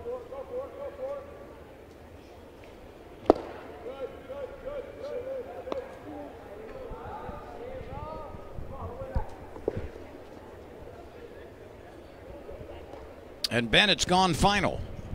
Incarnate Word has beaten Texas A&M. Oh, look at Hal Hughes. Charging, scooping, transferring, and throwing a strike. That is so smooth. He made that play look easy. That is a very, very difficult play. I like the way he gets around this baseball. Watch him get to the third base side of it. Gets his momentum going a little bit towards third base. Kid can play shortstop. He can play anywhere in the infield.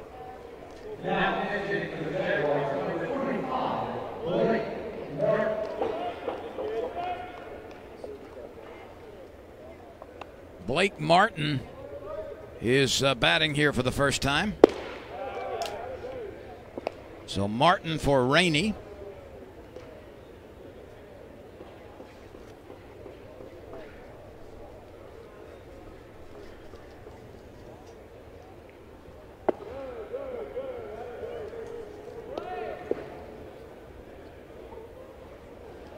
Blake Martin is a freshman.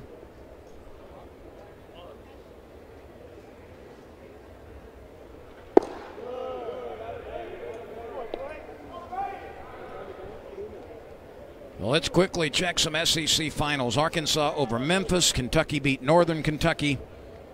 Alabama 4-1 over Northern Alabama. Tennessee threw its 6th shutout of the season. It's now 9-0, 2-0 over Middle Tennessee. Georgia 11-1 over Kennesaw State. Austin Peay beat Vanderbilt 7-6. Central Florida defeated Florida 12-9. Mississippi State 12-0 over Southeastern Louisiana. And Incarnate Word defeated Texas A&M 6-5. The Aggies are 8-2 on the year. You're up to date in the SEC.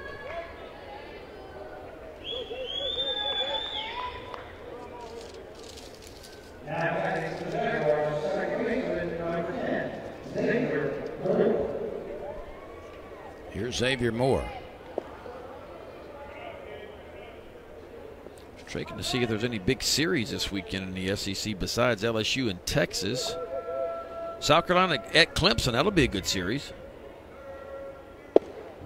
Alabama at South Alabama. Long Beach State at Ole Miss, that'll be a pretty good series. Texas A&M and Baylor. Actually, they're in that tournament, so Texas A&M's got to play Baylor, then TCU. It's got a really good team this year.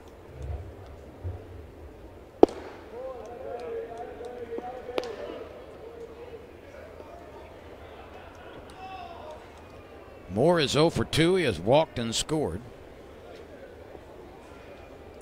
Javian Williams is on deck. He's had a nice night at the bottom of the order, 2 for 3. And a run scored. That's a fair ball smoked into the corner.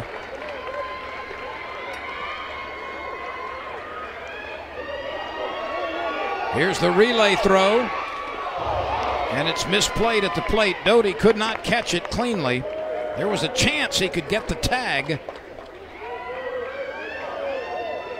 But it looked like that throw actually might have hit the runner in the back. Yeah, I think that's what happened. This ball just smoked down the left field line. Giacomo's getting to it as quick as he can. Ball rattled around the right. Yep, right off the back. So no chance for Doty. And Southern gets a run in the 9th. The Giacomo out in left field's got it. Going to come up firing. Pretty good arm right there. He wasn't able to get behind that line drive like he wanted to, but still, Giacomo shows you a really good arm. So Williams flies to left, and this brings on Laporte. 2 outs in the 9th. Laporte had an RBI single last inning. Southern has come alive against Gunter and Threadgill the last couple of innings. Runner coming. Let's see if there's a play. No.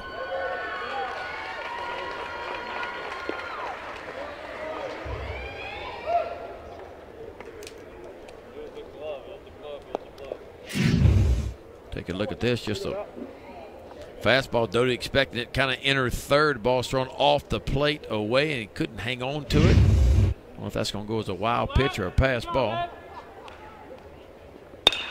Moore scores. That's a wild pitch. Hal Hughes at shortstop flips it over to first base, and we are done. A long ball game. It was taken care of early with LSU scoring 12 times in the first 3 innings, including an 8 spot in the first, and a home run by Cade Beloso, one of the bigger blows of the game.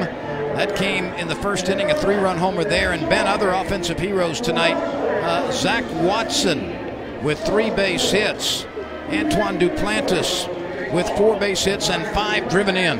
Yeah, this offense continues to roll. We said it was the #1 offense in the SEC. It did not disappoint tonight. I thought Eric Walker was outstanding. I think Cole Henry showed signs. Costello's back. He looked good. Hilliard made his debut of the season. Clay Moffitt got to pitch. So, I mean, all in all, I think it was a good game for LSU. The offense continues to have a lot of success. I think the pitching staff is ready. They're going to have to be ready this weekend against Texas over in Austin, because Texas has got a solid team, some good pitching, and some pretty good hitters. So I think by Sunday afternoon we'll know just how good this LSU team is, because they're going to get tested this weekend on the road for the first time.